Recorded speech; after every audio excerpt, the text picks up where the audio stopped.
Hello and welcome to the Sir David Wallace Sports Hall here in Loughborough. Well, who could forget that very memorable night back in December when England beat Switzerland by 5-1. And tonight we're back to do it all over again, but we're stepping things up a notch or two as well. It's none other than the 7-time European champions Spain in town tonight. And again, it will be a very memorable night in store. Kick-off is at 7:30. Starting 5, in goal, number 1, Johnny Sim, number 8, Liam Palfreman, number 9, Jordan Edge, number 12, the captain, Stuart Cook, and number 14, Ivan Cadete Borges. So that's one change to the starting lineup for England from last time out, with Jordan Edge in to replace the injured Jeff Adubafor. As for Spain then, we can show you their starting lineup as well. It's 4 changes to their starting team from the 6-1 win over Bosnia and Herzegovina in December. In goal, number 1, the captain as well, is Jesus Herrero. Number 3, Ricardo Mer. Number 8, Pani. 11, Garcia. And number 14, Renato Lopez. I'm Isaac Barrington, here to take you through all of the action this evening. And alongside me for commentary, I'm delighted to be joined by the Wessex Futsal First Team Assistant Coach, Louis Melville. Louis, well, what a night this is going to be against one of the very best teams in world futsal. Yeah, good evening, Isaac. Good evening, everyone watching. I know we've got viewers watching in Spain as well. This is a huge night for English, not just international futsal, but the English futsal community. You know, this is a top elite team. Although they've made lots of changes, you know, we're looking at them just warming up at the moment, and the quality that they have, you know, this is undoubtedly the best league in the world that they're playing in. And let's make no bones, tonight England have their toughest ever task ahead of this Spanish team, who, it has to be said, we've got to put a little bit of context on there. They had a rough World Cup. They got knocked out in the round of 16 against, I would say, a very average Venezuela team. And since then, the new coach Velasco has come in, and he started off with a 1-0 win against Portugal. He's had back-to-back wins in this European qualification group. So I think it's fair to say they'll come in here as the very, very firm favourites, and it's going to just be interesting. I know we're going to talk about it as we lead up to kick-off, but what England are going to have to do to try and compete with this high-quality Spanish team. Yeah, you can see some shots there from the England players as they arrived at the venue here in Loughborough earlier. What do you think will have been going through their minds in the build-up to this game? Well, I think I've been fortunate enough. I've gone to some of the camps to watch them, and I was speaking to some of the players before, just when they, as you saw, those opening shots. And Jordan Matthews is obviously a Wessex futsal player, so I've been speaking to them about what their thoughts are and what they're hoping. And clearly there's some nerves there, because you know, we look to the left here from our commentary position, and these are household names in Spain. You know, the league is on every weekend on TV. All the games are streamed live. The crowds that they play in, we're going to have a sellout crowd close to 900, I believe. You know, they're playing in front of those crowds every week in their league. So I think there's a certain amount of nervousness in the England team, but also I think they recognise that this is a wonderful opportunity for them on a personal level to test themselves against the very best that Europe has to offer. You know, Spain and Portugal, they are the two elite Premier teams, I would say, in Europe at the moment, and this is going to be an insight for us. And certainly we're going to have new people watching. They've probably been interested in seeing England play in Spain, and we'll probably explain some of the laws of the game. Yep. We know that we have people here who know the game inside out, but we also, this is a great opportunity for us in this country to attract new people into the sport, spectators, players who are looking at it to go, oh, this is a game I really want to play. So I think that's an opportunity for these players on several levels to test themselves individually, as a group, and what can they do over the next couple of hours to try and put this sport in the spotlight in people's minds. Yeah, well, a very tough task in hand for England tonight, but they are coming into this game off the back of a 5-1 win over Switzerland when those two teams met here back in December. And we'll show you the highlights from that very memorable night now. What particularly stands out in your mind from that game that night, Louis? Yeah, well, I think, you know, we did start on the front foot, and I think that was a night where I think we did fancy our chances against Switzerland. The first game against Bosnia ended 5-1. I think England probably were a little bit disappointed in that performance. They felt they underperformed and could have offered a bit more, but in front again of pretty much a sellout crowd here in Loughborough, they really performed well. We see the opening goal there from Liam Palfreman, who has been probably one of the foremost players in the country over the last 4 or 5 years. You know, with his experience, he's now at Bolton Futsal Club, who are making a charge for their first ever title at the top level. So I think just England, how they dealt with the occasion and how they grew into the game, particularly in the second half, and the confidence came there with the team.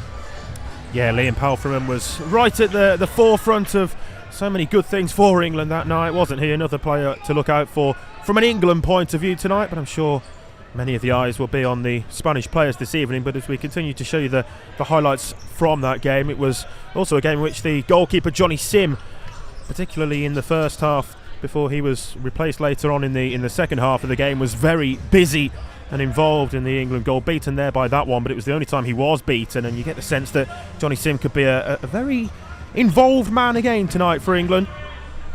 Yeah, I think he's a keeper. He's currently playing for Futsal Escocia in Scotland, but he's got his pedigree is without question down here in England. When he's played at the highest level here, and he's definitely one of the foremost goalkeepers in the country. So I think tonight, you're right. Johnny Sim is definitely going to be one of the busier players tonight, but there's a lot of responsibility of the players in front of him to protect him. Yeah. You know, the old England goalkeeper, futsal goalkeeping coach Tony Ollett, his approach was always protect the goal, protect the D, protect your half of the court, and England will definitely be looking to start from that front half of the court and defending the goal. Well, there was Russ Goldstein's penalty to put England back in front. Perfect from the 6-metre penalty spot, and a save there from Johnny Sim, as I mentioned, was really important right throughout that game for England. Walsh on the score sheet as well. There's so many players across the England squad who will be looking to make a name for themselves really today against some of the best players in not only Europe but across the world as well, as we say. But this man you see here, Jeff Adubafor, missing out through injury, that's a big blow for England. Yeah, I think Jeff, he would definitely be a player that would test the Spanish players in those 1v1 situations. We know that Spain have got some fantastic 1v1 players, but Jeff Adubafor, he's definitely one of our premier players in that respect, and they're going to definitely miss that out on the court tonight. But we've still got plenty of quality on our side. But as I said, I think when we look at this game tonight from England's perspective, you know, what do they want to achieve? What will success look like? And I think that's probably something we can talk about over the next few minutes. Yeah, just a word for Juan Tapia Owens as well. Big occasion for him tonight of dual nationality.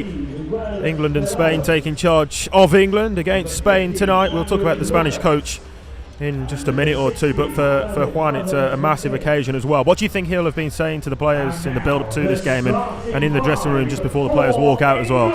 Well, I managed to grab a few minutes with Juan during the week, so just wanted to have a chat with him when it was slightly calmer than what it's going to be today, and he's not so distracted. But I think for him there was some key, and he gave a great interview with George Nash, who's a journalist but also plays with us at Wessex, and you know, he spoke about some of the things he wanted from today, and one of the things he wanted was hopefully we can see England's futsal identity on this court. It was really important to him that what is success today, and the result is one form of success, but these players being able to compete individually, some sort of identity is seen out there. They're competitive, and hopefully at the end of the game they can come off the court with the respect of the opposition. And I think tonight, you know, every England player is going to give 100% on that court because they know the importance of this game.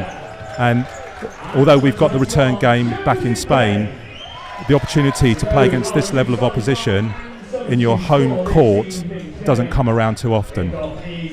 Yeah, well, a reminder that tonight's game is a UEFA Euro 2026 Group 8 qualifier, and we can show you how the league table stood prior to kick-off in the other game tonight between Bosnia and Herzegovina and Switzerland, the other two teams in this group. But Spain, as we say, Lou, by far the favourites to go on and top this group, and then really the other three teams looking for one of those best placed second place finishes to still potentially progress. Yeah, I think tonight we're going to be as optimistic as we can, but we recognise the quality of the opposition in front of us, and Spain are, you know, you'd be hard pushed to get any sort of decent odds for Spain to finish anything other than first in this group, and with maximum points. So I think you have to look at this table and think the battle is for second place, and England know that these two games are games that allow them to test themselves against this quality of opposition, and if they can compete, then after the return Spain game, we go into the games against Bosnia and the last game against Switzerland full of confidence, knowing that if we can win those games, we're in the chance of making the playoffs.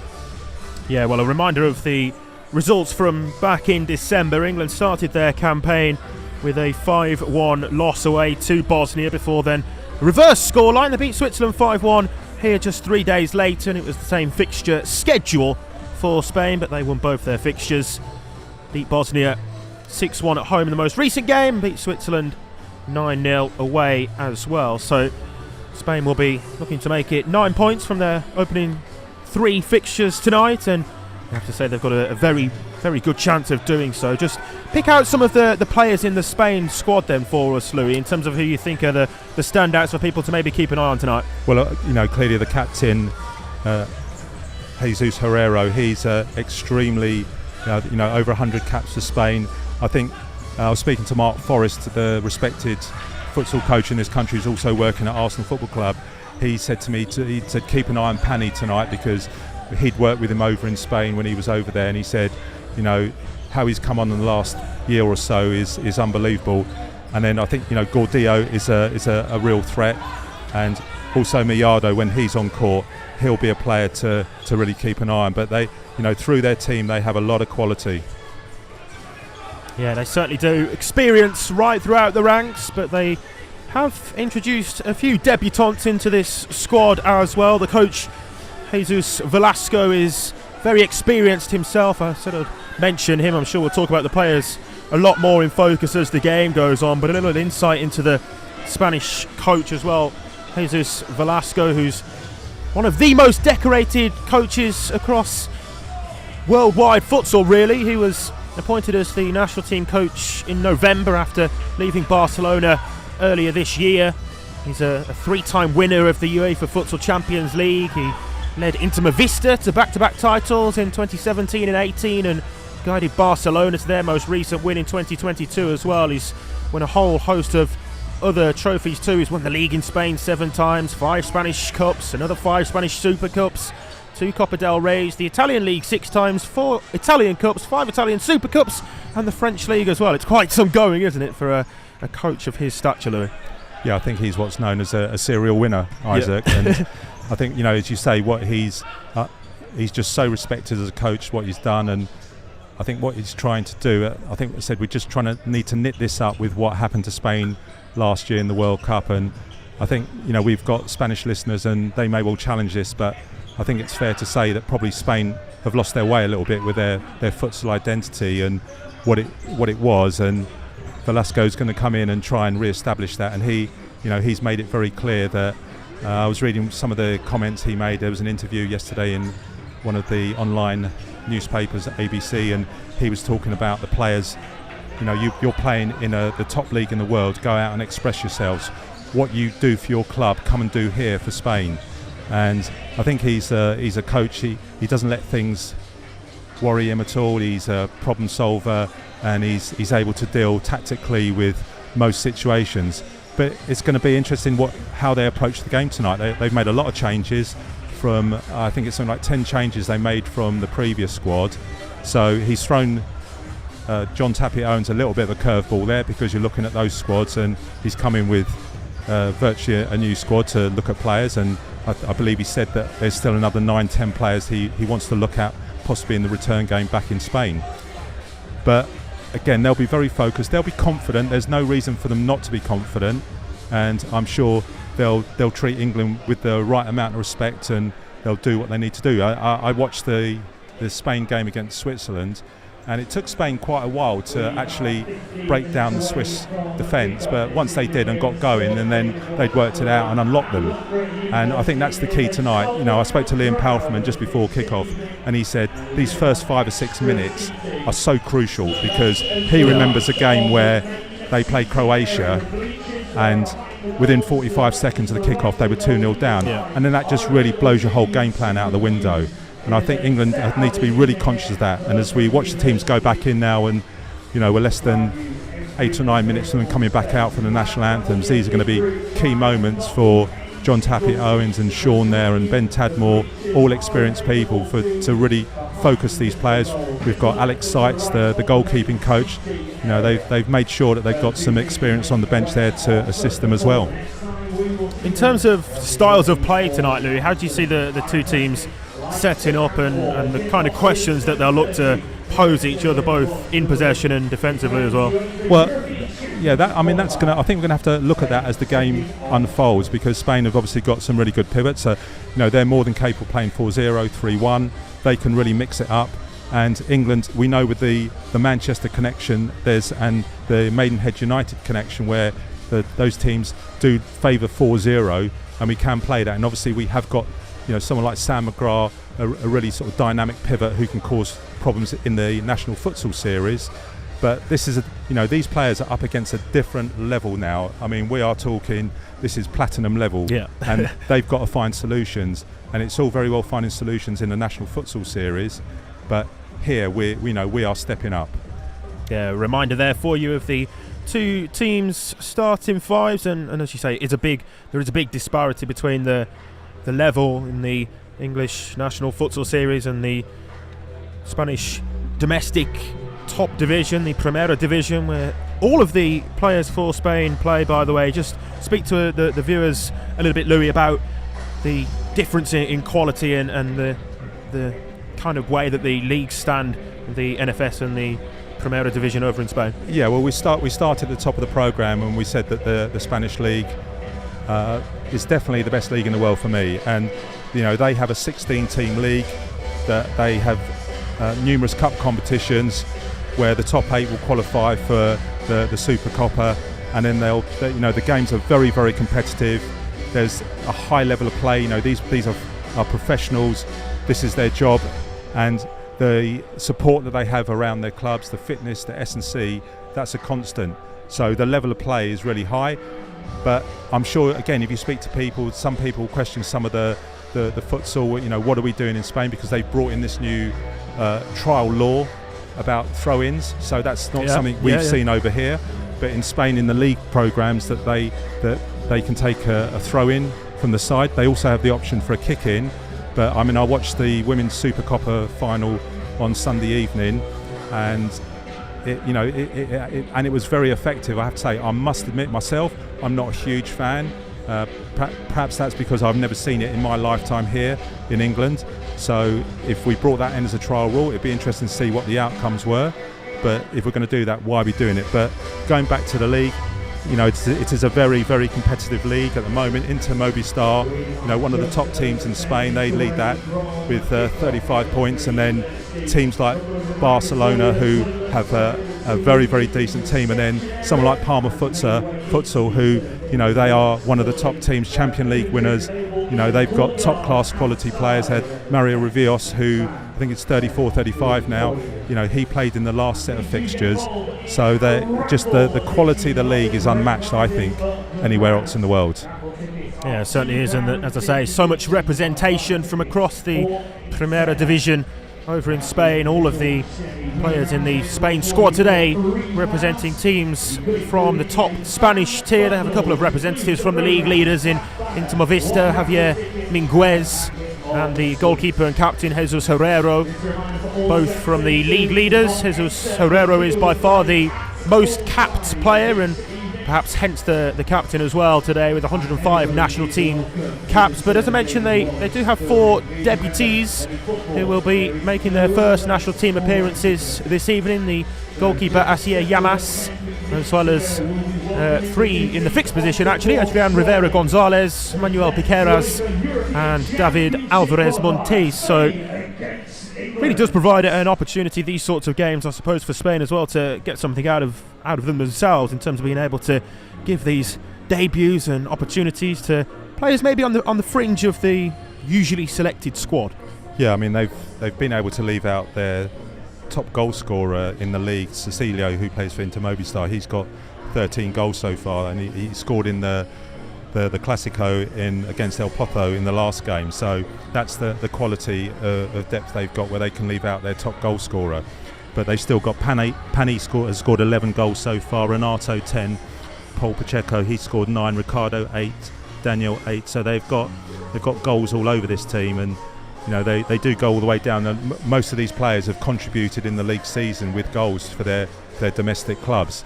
So I think this is the challenge for England. I think it's just first of all deal with all the formalities, and can they focus? It's really hard because this game has been really hyped up in the futsal community.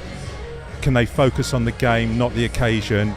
Ultimately, it's a game of 5 versus 5 on that court. Within the laws of the game are the same for both teams. How can they deal with these opening minutes? What are Spain going to do? I was trying to work out what would I do if I was them. I would certainly want to put England under a lot of pressure and really force the press and see if I can get into them straight away. Can we make them make mistakes? I think for England, there's got to be a lot of pragmatism out here, Isaac. I'm sure we all want to see some really pretty futsal from England, but you know, we were joking, one or two of the players, that you know, if you have to hit the air vent up there 15 feet above the goal, then do it. You know, because if that saves a goal or saves some pressure, and then we can regroup further down the court, then that's what we need to do. Yeah, big night in store after England's 5-1 win over Switzerland here back in December. As I mentioned in the intro, it just feels as though things have stepped up certainly a notch or two tonight. 7-time European champions Spain ready to take to the court alongside England, and one of their star players you mentioned, Francisco Paniagua, Pani, the Spanish ala, playing for the second place side Peñascola, actually is set to join Inter in the summer. He was the top goal scorer in the Spanish top division last season with 27 goals. Certainly one to look out for tonight. Spain have so many of them across their squad, both teams with the 14-man squads here tonight. We'll take you through the substitutes as well as those starting fives that we brought you earlier when the teams come out onto the court, but what a moment it will be when they come out and sing the national anthems. Was fortunate enough to speak with Liam Palfreman, the star of the show, the hat-trick hero from last time out, and he said it's exactly what dreams are made of, to be playing against the best players in the world like this, and that really just epitomises the overall feel of this occasion and the game in store tonight. Well, I think, Isaac, we've been commentating together for about 4 years now, and we've commentated on a lot of decent games, but I think this is kind of our Christmas Day here almost, what's happened. So like for you as well, you know, what does this game mean to you? Oh, it means everything to be a part of, but it's about the players out on the court, and it's just such a spectacular occasion, isn't it? And I think that's what the whole English futsal community would say in response to that. It will mean something to everybody here tonight, whether it's fortunate enough to have a ticket and be here in the sellout crowd, or watching on live on the YouTube live stream. And it's great to be able to bring it you live on England Futsal's YouTube stream, just awaiting the arrival of the players out onto the court in these much anticipated moments.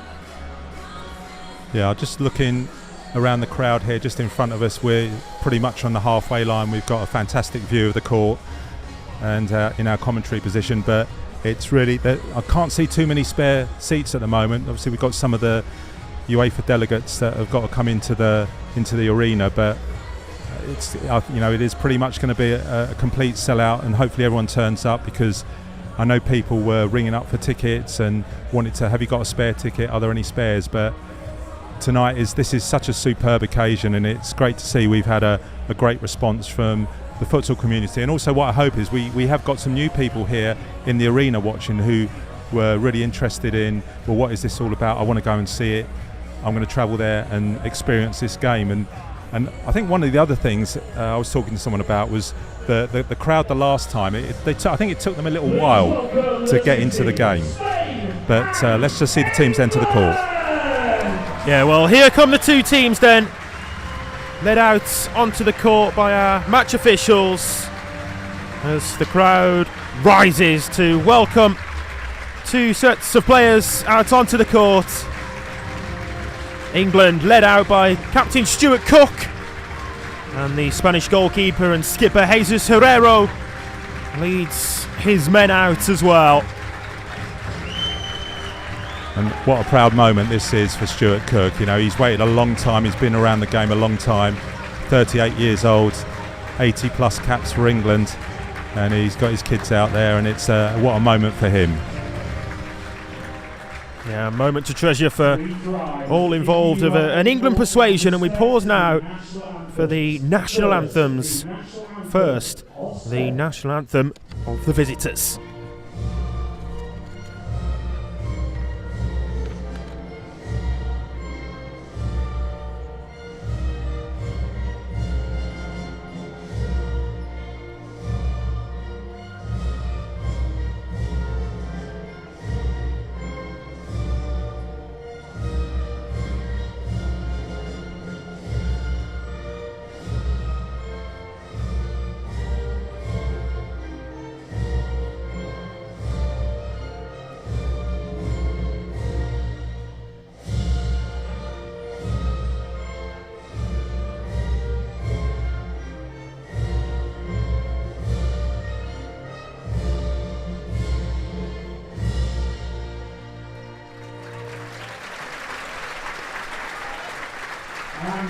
Spain complete their national anthem, and now time for England's national anthem.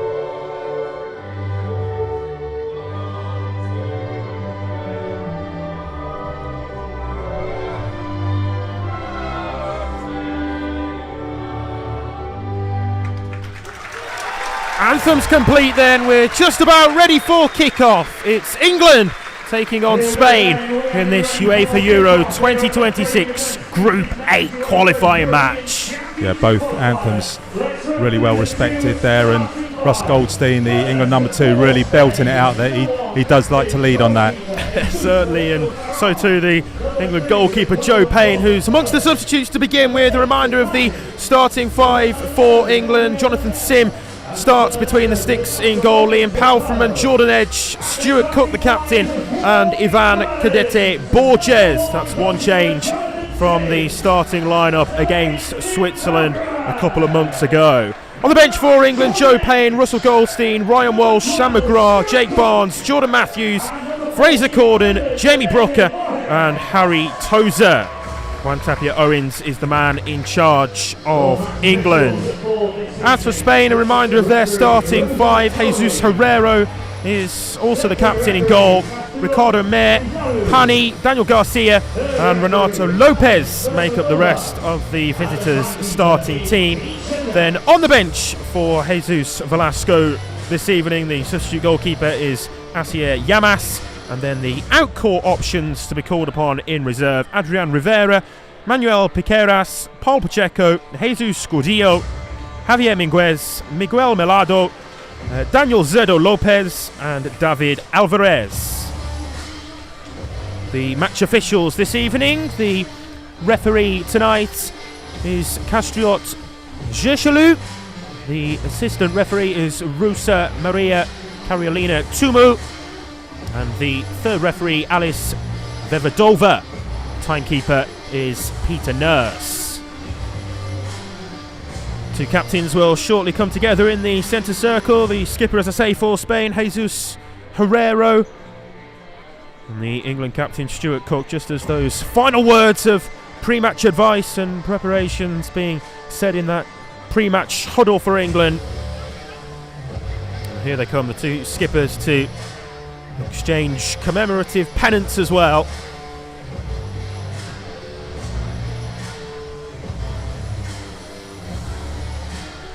It's the last few moments for John Tapia Owens and Sean Kitson to get those words, and the starting 5 for England. They're just going to have to be really focused, concentration levels sky high, and just make sure that you do your job. You know, whatever you've been asked to do, you've got a role in that team. Just do your job. Make sure you take care of your role. Know your responsibilities on the set pieces, for and against.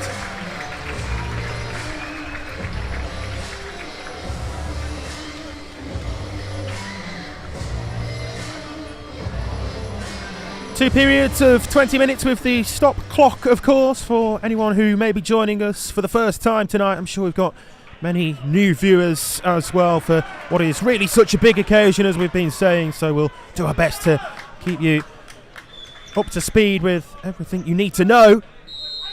And it is going to be England to get the ball rolling. Ivan Borges takes that kick-off and we are underway. England playing from right to left as we look at things here in this first half.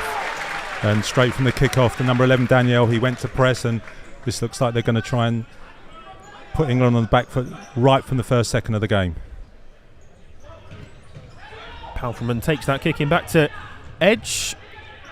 Forward from Cook in search of Borges. Renato Lopez comes away with the possession there though for Spain, and it's their first spell with the ball, of which I'm sure we'll see so much more as the game goes on. Nothing doing for them that time though. Down the left wing, and it's out of play for an England kick-in. Yeah, Renato there looking to try and play that parallel pass down the side to exploit the wing, but well covered by England. Cook in search of the England pivot. Ivan Borges was really impressed with Borges actually in the aforementioned win over Switzerland earlier in this qualifying campaign. Gave England a good outlet in terms of holding the ball up and playing off the pivot. Spain played in a 3 there, and Liam Palfreman was quite deep. Opportunity here for Spain. It's against the legs of goalkeeper Sim at his near post. The effort from Daniel Garcia out for the game's first corner.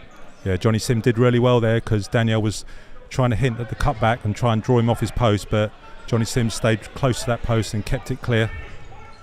Corner comes all the way through, and it was the effort just wide of the target from Ricardo Mir, the number 3 for Spain. Yeah, that was a big effort there for Spain, because Mayor was not picked up by anyone, and he had a clean shot there. England just need to be careful about that on the set pieces. Clipped forward again by Edge, but through to only goalkeeper Jesus Herrero. Lopez across to Pani. First minute played, still 0-0. Spain on the front foot though here, and they're coming forwards again. It's a save with the left foot away by the England shot stopper. Yeah, very quick 1-2 there by Spain. They bypassed Jordan Edge, the England number 9, and got the shot off. Great save there by Johnny Sim. Spain looking to work this set piece opportunity again, and it was Renato Lopez who stepped onto it as the right-footed shooter. Set piece is so important in futsal, 30% of the goals. All the way across to Lopez again, takes aim with his left that time. Lopez once more, blocked by Cook. Cook looking for Borges, couldn't find him, but certainly seems to be a player to look out for, particularly from those set pieces. Renato Lopez of Jaén. There's Pani, loose touch uncharacteristically from him. It bounces back through to Sim. Yeah, Spain continuing with this high press. It's really at the top level of pressure here. Borges. Ricardo Mayor doing his job defensively.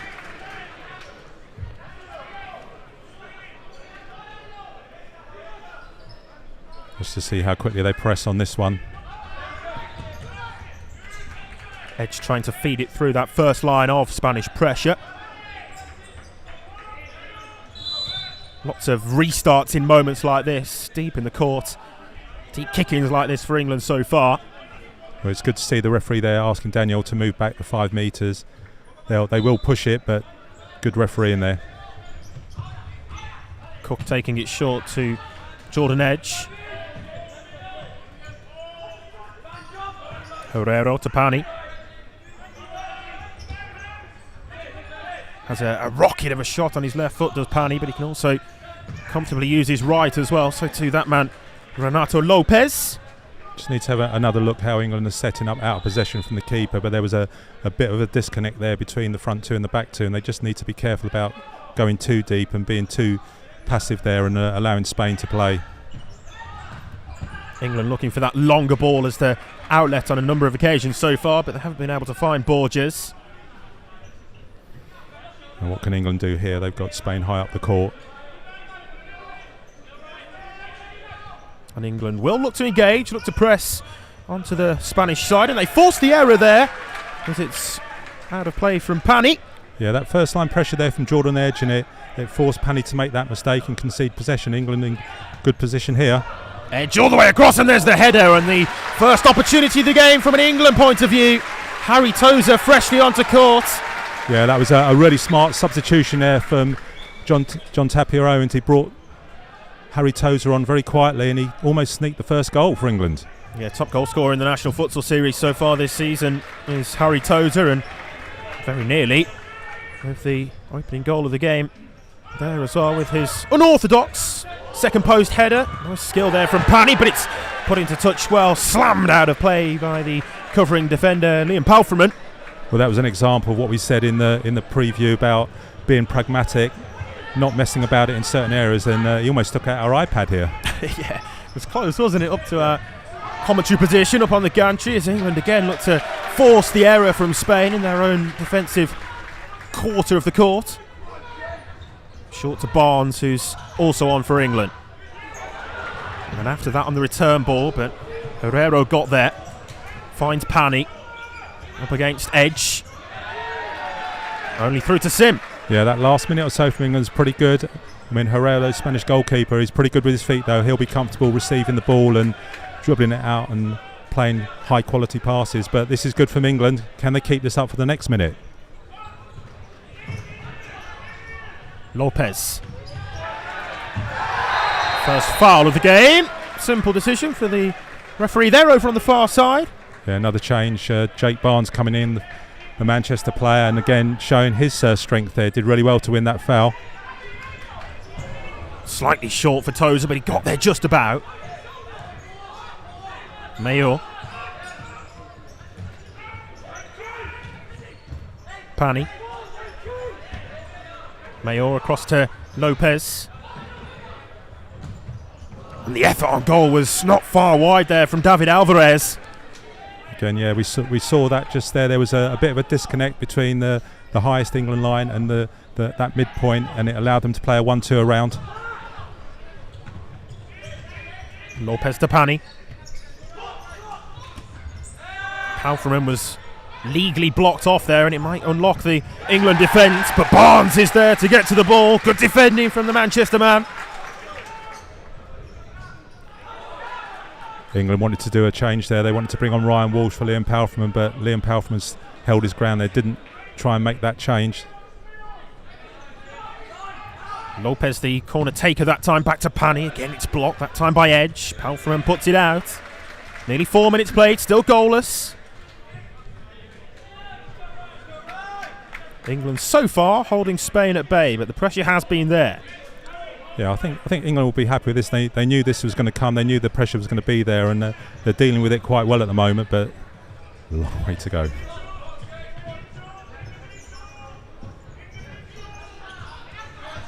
Mayado. I can hear John Tapia Owen shouting individual defence, stay with your player. He doesn't want them to switch. It's a loose pass there from Herrero. Uncharacteristic of the goalkeeper making his 115th appearance for the national team. You know, one of the things you will see is out of possession sometimes players will switch, but at the moment it looks like England are going individual defence, so stay with your player and do your job.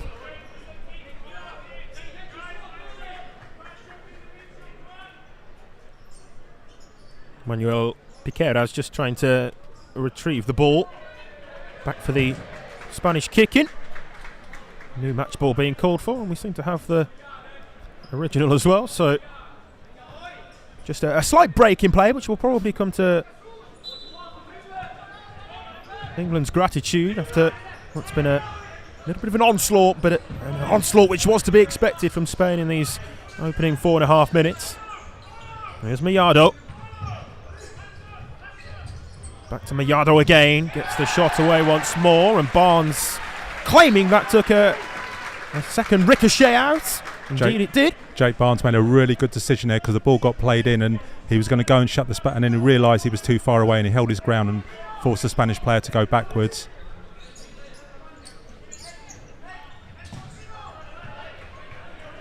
Barnes long, but there was nobody there. Edge just momentarily dropped back into his own half.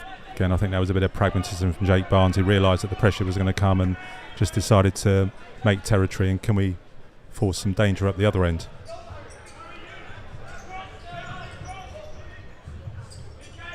Minguez. Mellado now. England still trying to press high up the court. They'll need to keep fresh legs on court if they are to do that. Yeah, just looking at how England is setting up there, they've got it's a 3 against 2 in Spain's favour, and then the next player deep is quite deep, and that's allowing them to play out on the 3 versus 2. So England maybe have to find a way to try and stop that. This is better. Across to Miguel Mellado again. Gordillo wants it played back his way, goes on the overlap. Now Piqueras, the ball speed from Spain in possession, working the rotations and positionally waiting for the moment to unlock the England defence. Barnes comfortable in seeing Jesus Gordillo out of play. Spain, they're trying to wear England down with just a number of passes, but England definitely stuck to their task there, and eventually Spain ran out of ideas and the final pass was dealt with quite comfortably, I think. Sim to Walsh. Forward looking for McGrath, and the header into touch from Piqueras. Yeah, it's going to be this matchup with Sam McGrath, and Piqueras is going to be interesting. Sam McGrath, a top level pivot in the NFS, but hasn't come up against a defender of this quality, I would say. Walsh there leaves the ball on the line. It's fired towards the second post by Tozer, but McGrath couldn't get round his defensive mark. Yeah, it was a good idea from Tozer just to put it in that area, invite Sam McGrath to attack the space. Mellado, 5.5 minutes played, still 0-0. Gordillo, a little bit of space for him to exploit now. This is promising for Spain. Back in towards Gordillo. It was a slightly misplaced pass though. It was behind the run of the Spanish number 9. Walsh stays down here at the moment for England, and the referee is going to stop the game as Spain sportingly put their foot on the brake as well. Miguel Mellado is going to put that into touch. Yeah, I think it was. I think you'd have to put that down as an accidental clash. They came together. I think it was given a little bit of a shove, but I'm not sure it was enough for it to be a foul. It was just a coming together there. There's Mellado again. Going down the left wing that time, Spain, as it was number 16 David Alvarez who fancied the 1v1 with Goldstein. Tapia Owens calling the orders from the sideline for England as that kicking was taken from right down beneath his position in the technical area.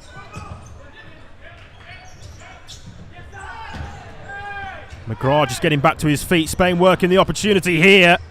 Still playing around the edge of the penalty area, and Sim pounces on the ball. Did well, the England goalkeeper. Yeah, England defending very well there. Long for McGrath, and the header was inviting if there was an England player there, but in truth the other 3 out-court players were nowhere to be seen. Just to give you an idea, Russ Goldstein at the moment, he's working at 94% of his maximum heart rate. We've got some heart rate figures here, and Russ Goldstein, not the youngest player in the squad, but shows you how hard he's working. Mellado breaks back again to Mellado. Great insight, isn't it, to be able to have that as Goldstein shepherds the ball out. Again, good work there from Russell Goldstein, a really experienced player in the NFS. He's got plenty of England caps, and again showing there he's not the quickest, but he's using his experience. Palfreman back to Goldstein, clips it forward, but wayward of McGrath. 7 minutes played.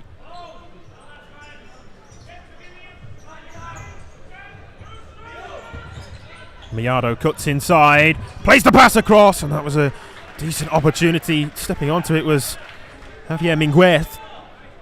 Yeah, that was a very well worked opportunity, and I think Gordillo will look at himself and say, I could have got there onto that second post. He just didn't really commit to that run, and that was a high quality ball into that D there that should have resulted in a Spanish goal. Into the Spain pivot that time, Jesus Gordillo operating there as that for the visitors. First real instance that we've been able to see of Spain getting the ball into the pivot like that.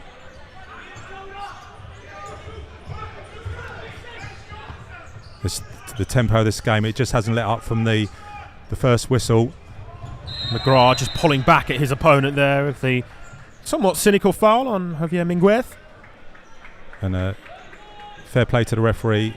Could have easily shown a yellow there for the shirt pull, but Sam came off and she just gave him a little warning there. But a free kick, and these positions are dangerous because Spain will have something here and they're just setting themselves up for it. Yeah, they've looked good, as you would expect from set pieces so far. That time it's a wasted one in truth, with the direct shot towards goal from Piqueras, but nowhere near. I think if Spain can keep that at that level of set piece, we'll be happy with that all evening, but I don't think that's going to happen. Yeah, 1-1 on the foul counts. Well, that's short, and the opportunity here for Spain. Rounding the goalkeeper. No! Sim did really well. Looked for all the world as though Rivera was going to go past Johnny Sim there, but excellent readjustment from the England number one. What a save there from Johnny Sim. It looked like he was definitely going to be beaten there, but he kept his eye on the ball, kept his feet, and what a brilliant stop. There's Borges. Let off for England again, but goalkeeper coming to the rescue. With some style as well. Great goalkeeping. And England will certainly need more of that from him as the game goes on. Off from in and out. Good press there from Jake Barnes. He forced the Spanish player to play across the court, and then the pass wasn't quite up to it, and Liam Palfrey made the block there.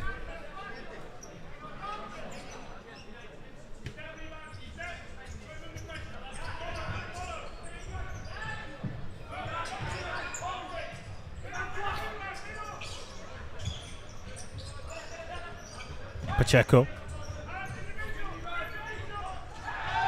Again, the offer of the 1v1 down the line, but Barnes, that time, England's rescuer. It looks like, I'll just let this play out. What can Spain there work from this set piece? Get the shot away, they do, and it was Paul Pacheco with that wicked left foot of his. It looks like in their own half, England will go individual defence, and there's more opportunity for exchanges in the opposition half. Again, another opportunity, isn't it, in the goalmouth area for Jesus Gudillo. Yeah, we just got to be very careful there. We just have to switch on a bit quicker. The set pieces, that they've come up with some decent set pieces, but it's only a matter of time before they're going to be successful with one. We've just got to make sure that we're really focused in these restarts. Short from Sim to Barnes. Borges couldn't control.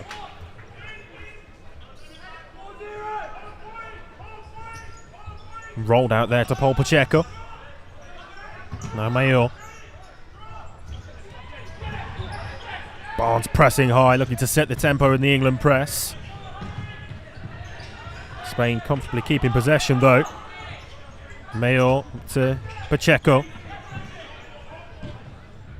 Minguez steps onto his right, unleashes a firm effort again, but it's parried away by Sim once more.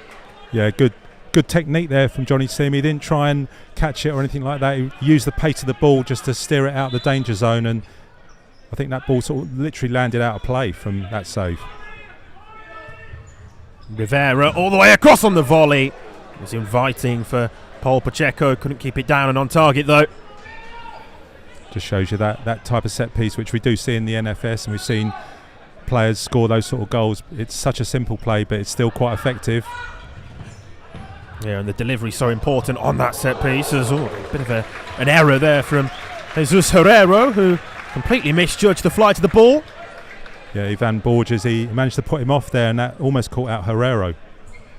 But England's first corner here, what have they got in the locker? Yeah, roles reversed. England set piece opportunity. Tozer only saw his shot blocked though by Rivera. Yeah, I thought it was actually a really good delivery there from Stuart Cook. The pace of the pass was good, and not quite sure Harry Tozer was really set for that, but it was a good quality delivery into him. Corden onto court for the first time for England today. Mayor. Pacheco. Forward again here for Spain, and it's going to be an England ball. A little bit fortunate with the deflection back off Javier Minguez. Yeah, Spain again, that parallel pass down the side, looking to exploit the space there, but England did well to deal with that.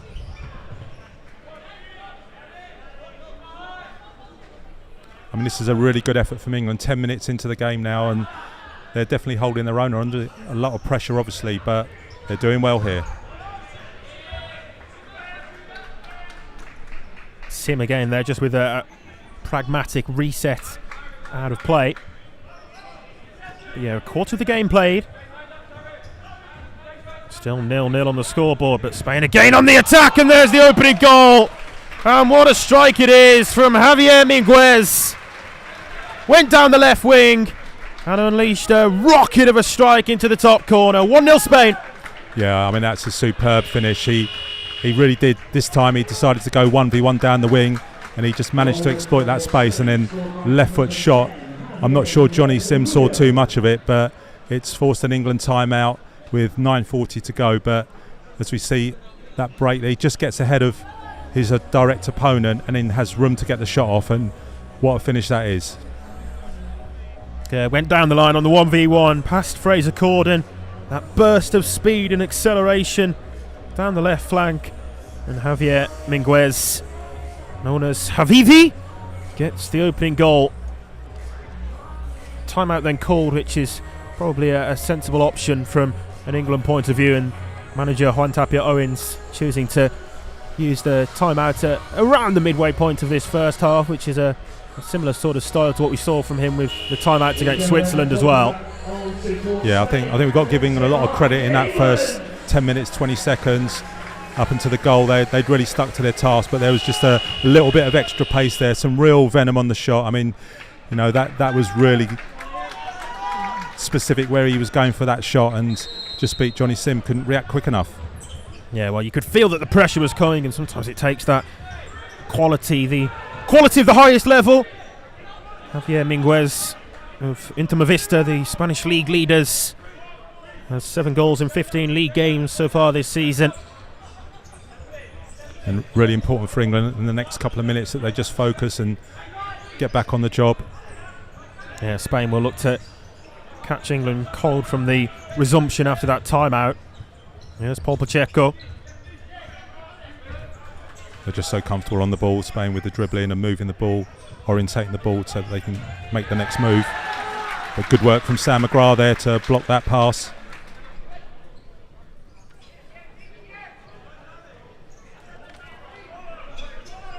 Spain switching to a 4-0 at the moment. Just trying to work those spaces and then create some space in behind like this. Pacheco does well, and again so does Sim. Not dissimilar to the save that he made earlier. He had to readjust, and well, Herrero had to slightly readjust there as well, because for a split second it looked as though it was going to beat the Spanish goalkeeper. Yeah, well, first let's give tribute to Johnny Sim there. Unbelievable save, and then Herrero called into action. Lopez click forwards and out of play. England just trying to ask a question or two of their own to the Spanish defence. Yeah, good response here.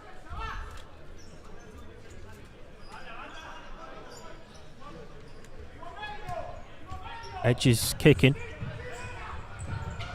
Cook.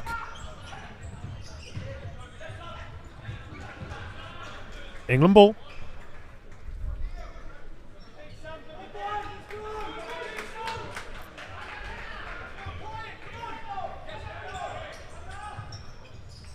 Cook taking over again, sends it forward. A little bit hurried in doing so. Ends up back with Herrero. Garcia to Mayor. Well cut out there by Edge. It was slightly misplaced, mine, by the Spanish number 3. Palfreman now finds McGrath, promising for England. It's going to be a corner.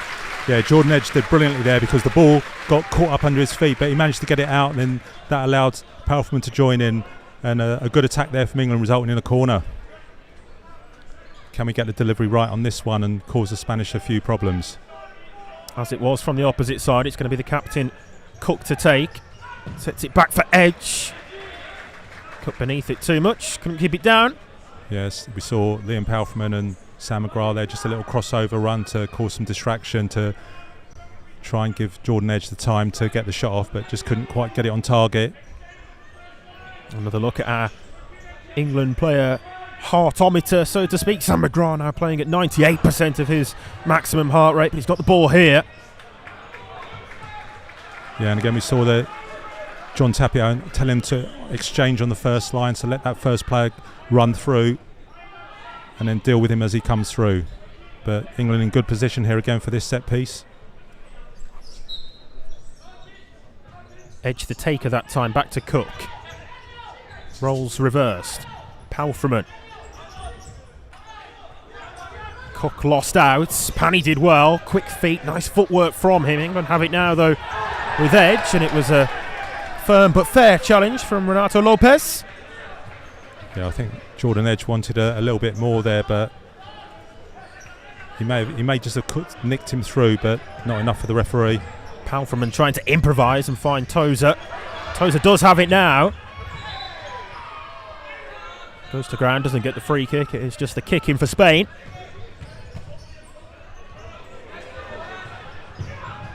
Still the tempo and pace to proceedings remains really high. England have responded relatively well though since conceding the opening goal. Javier Minguez with the strike that's ultimately the difference between the teams at this point. Yeah, it's quite noticeable when Harry Tozer's on the court, the energy goes up a little bit and he's able to cause them some problems. Here we go again. Lopez. Run away from Pani. And England, between Tozer and Walsh, doing some great work there to win the ball back. Barnes to Walsh, just about now. Tozer, 3v2 momentarily here for England. Walsh, Spain with all four out-court bodies back now. England will look to set a positional play. Walsh, Barnes went for the parallel, back to Edge. Tozer finds Barnes. Full-blooded challenge, and the referee not happy with that. Barnes will plead his innocence and claim that the ball was won. The referee not happy with the nature of it. Yeah, I think he was a little bit unfortunate there, but you know that's probably not a tackle they see in Spain too often. But that certainly has lifted the crowd as well, and the crowd actually have responded well to this latest England rally. Pani picks a good pass, and on the turn, Daniel Garcia trying his luck there. Jordan Edge there showing his concentration levels just to try and shepherd that shot, and just forced him to hit it way over. I think just the timing of that diagonal pass, they just need to be a little bit more selective on that.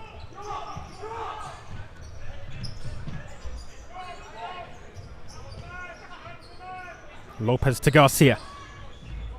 Same avenue of attack from which the goal came. Pani pulling the trigger with his right foot there. Set piece taken relatively quickly. Round the outside, back across to Piqueras. And Piqueras again. Blocked twice by Edge. Lopez. Garcia to Piqueras. Pani cuts in court. That's good defending again from Barnes, who's seen a lot of court time so far, but for good reason, because he's performing really well. Yeah, Pani's change of direction's superb, but England matched that there. Some great defending. Yeah, Barnes off to be replaced momentarily, but he's done well out there when he has been on court. England keeping things fresh with Jordan Matthews and Russ Goldstein both reintroduced. And England pushing their players to the limit. Ryan Walsh currently at 100% of his maximum heart rate, so wow. Not sure how long he can last out there.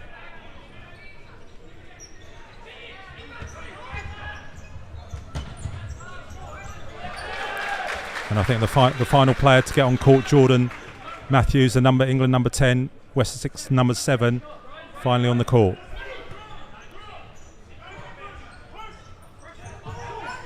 Here's the goal scorer, Minguez. Pani. Garcia. Piqueras. Matthews, with his first real involvement, clears the ball away into the crowd on this near side. A bit of volleyball between the spectators, but the ball is returned. Just to give you an idea, currently England have had 6 attempts on goal and Spain have had 12. So England have done really well here to limit the attacks. Piqueras. Again, Spain with their in-possession error. Not what their boss Jesus Velasco would like to see, but it certainly pleases those of an England persuasion. And just to give you an idea, Spain in their previous 2 games have had 125 attempts on goal. So this is a top-level effort from England to control them. Panny. Yeah, great work there from Jordan Matthews. Quite a lot of his teammates are in the crowd as well, and Jeff Bonner, the Wessex coach, is here. Panny picking up possession again, this time up against Borges. Panny all the way across. Minguez. Piqueras. Matthews got a toe to the ball.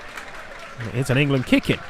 Yeah, he dealt well with there was a block on Ryan Walsh, and Jordan Matthews there had a 2-on-1 against him, but maybe got a little bit of luck there, but he deserved that. Former England under-19 captain Jamie Brooker introduced here for the senior team against Spain. Big moment for the youngest English player in the squad selected by Tapia Owens. Just blocked off there though. Here's Minguez, who goes for goal again. Had options both left and right, but chose to take aim himself. Stuart Cook back on the court to just try and get some balance in the game. Long again from Sim. And the referee's given the foul against Borges for 2 hands in the back of Piqueras. Yeah, I don't think you can really argue on that too. It was a clear foul. Piqueras takes that free kick.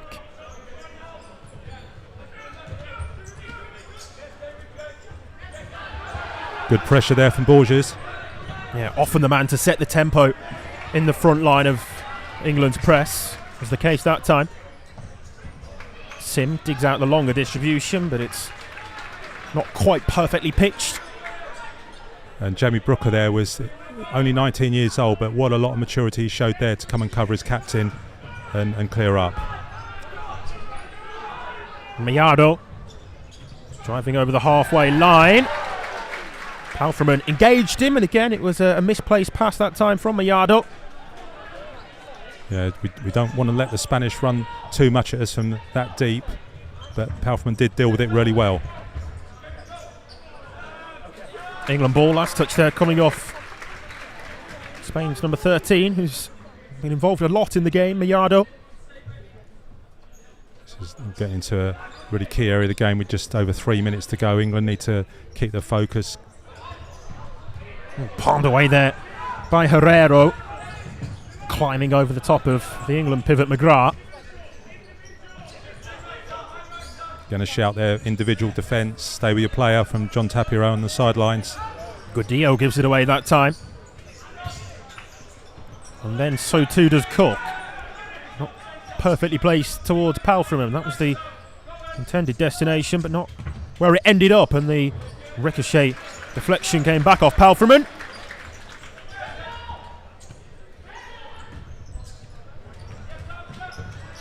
McGrath trying to make it stick. Is that a foul? Referee says no.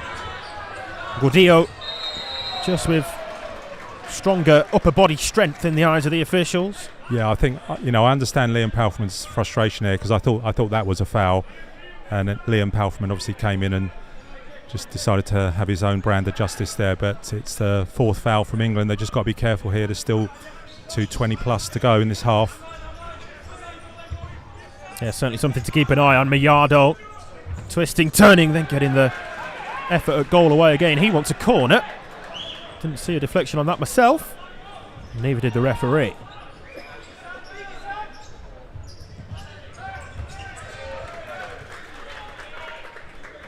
Just got to try and Sam McGrath's just got to try and work that position a little bit, be a bit more physical, get in front, and then can he get something, either a foul, or can he bring it down, and then what can he do 1v1, or what sort of support can he get?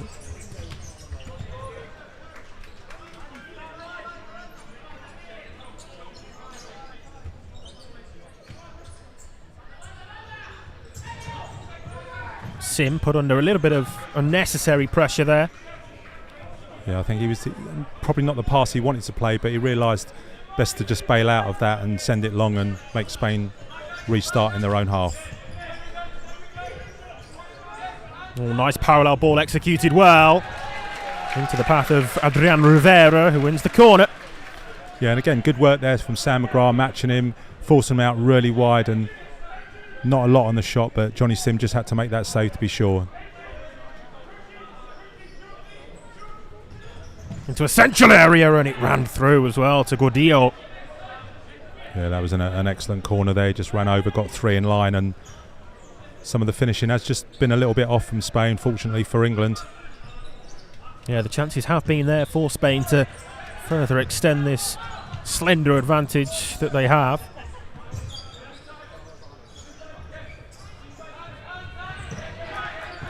Lopez goes for the return ball, gets it as well here. Renato Lopez picks a great pass, and there's the second Spanish goal, finished off by Adrian Rivera, and Spain double their lead before half-time, 2-0. Yeah, we saw England just get unpicked, the little back heel there, just that rollout took out 2 England players, and then all he needed to do was just keep his composure and just slide it across, and England 2-0 down with 1:23 to go, but the ball across the court, and then it was just that little roll off and then slide it across in the finish. 2-0 Spain. Rivera with a goal on his international senior team debut.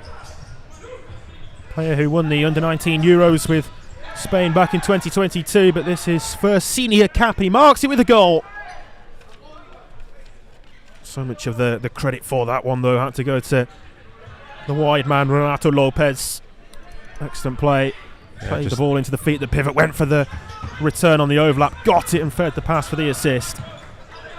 Absolutely critical for England now to see out this last minute.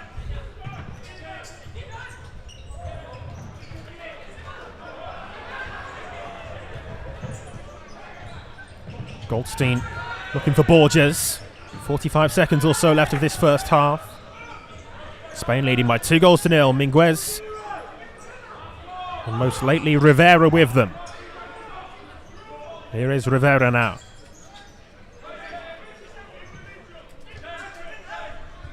Mayaro. Nice pass again through the eye of a needle, really, that time to find a way through. Barnes will go on a mission of his own for England. Yeah, some really excellent play there from Borges to play their way out, and then Jake Barnes really determined to try and drive down that, but it's a Spanish kick in with 17 seconds to go. England just dropping off, trying to see out the clock. Yeah, the rolling accumulated foul was given there against Spain, but no free kick for England, as the advantage deemed to have been used from a England point of view. Millardo to Lopez. Lopez here, and Koch was in the way. Barnes will try to clear away. And Spain are going to take a time out here to set up this kick in, I think. Yeah, Velasco sprinting over to the table to get the timeout card in, and with 2.1 seconds to go, they'll look to set up something here. They'll have something special. England now will just have to make sure that they get their blocks in. They'll probably have a chance for maybe 1-2 passes here and then to get a shot off, or they may well just go for the shot and try and get a deflection on the way in, because you can't, for those new to futsal, you can't score directly from a kick in. So England have to navigate this last 2.1 seconds. Yeah, Spain have been strong with their set pieces so far, but both of the goals have come from open play. Yeah, a few of the crowds walking out for drinks, but unlike football, there is still something on this last 2.1 seconds. Yeah, England will be more than alert to that. You expect Spain to look to get a set and shot away quickly with runners centrally as well. We'll see what comes of this in the closing seconds of the half. Focus levels have to be super high here.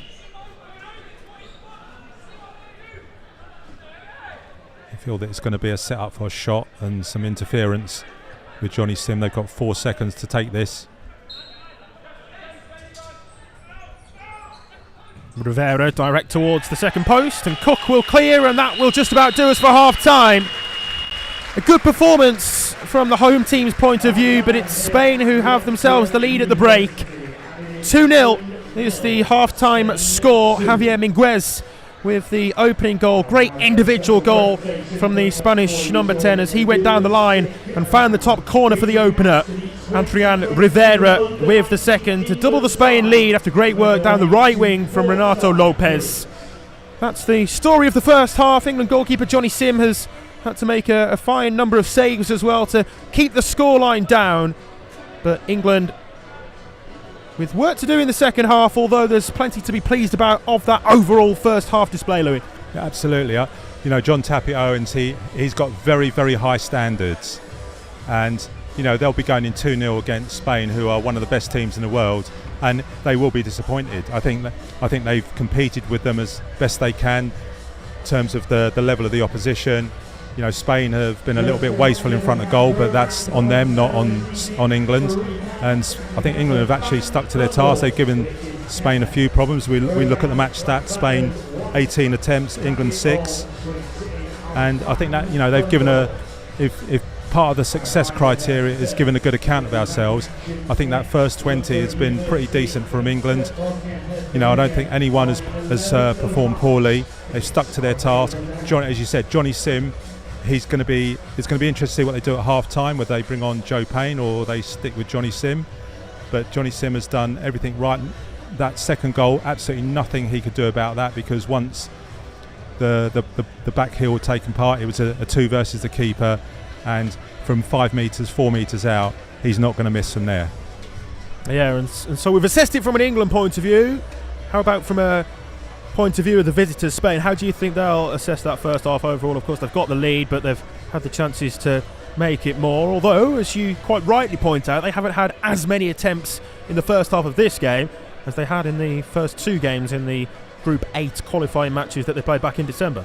Yeah, in their other games, it's been a shot fest, but they've been restricted to 18 shots here. And if England can do that again in the second half, then they'll have done a good job. I think their first role here is to win this game. If they go home 2-0, they've got 3 points, and they're pretty much there in terms of automatic qualification. But the bigger picture, where they're building to the finals, there'll be some questions. But they are experimenting with players. They are looking at players, putting forwards together that probably haven't naturally played together or had much court time together. We know they came over yesterday and trained, and they've had some court time here, and they had some court time back at the headquarters back in Madrid. But it takes more than that just to put forwards together and get the combinations right. The same for England. They're looking at what our best forwards. They've got some injuries, and Richard Ward, a top class pivot, he's missing here. England would have loved him tonight. Jeffrey Adu before with his pace, and Spain have similar problems. They're looking to Velasco. We spoke about him being a serial winner and what he's done, and what he's shown is over the years he can put together very good teams. He's got the best of the Spanish players to pick from, and he's definitely in that phase where I'm trying to work out who are the players that are going to take us forward into the finals. Yeah, well, we've reached the midway point of this particular game. Then we will have a half-time presentation coming up shortly as well. I think that's just about to take place now. The England under-19 internationals are going to be presented with their caps, which is a nice addition to things here at half-time in what's such a big game and a big occasion for them as well to come and take their caps. Just tell us a little bit more, and the viewers a little bit more about that England under-19 campaign, Louis, and the success that they had in terms of being the first side to really take that on for England.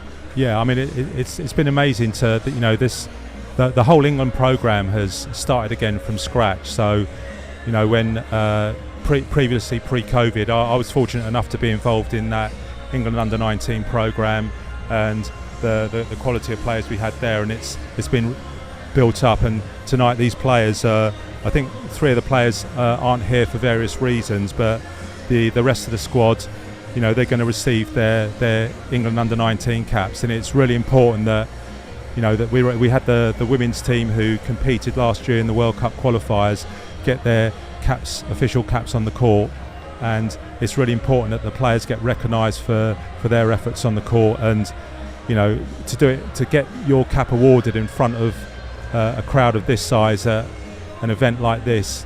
This is something, again, it's an experience that they'll keep in their mind. And we have to mention that the current England under-19s who were training and playing a practice game here this morning on this early afternoon, they, on the next campaign, Euro 25, where the finals are in Moldova and Chisinau, and England's group, once again, we're going to be facing Spain, Hungary the host, and then we've got Finland as well, and that's towards the end of March, 25th to the 30th of March, and it's quite brutal, this competition, because only the group winners will go forward to the finals.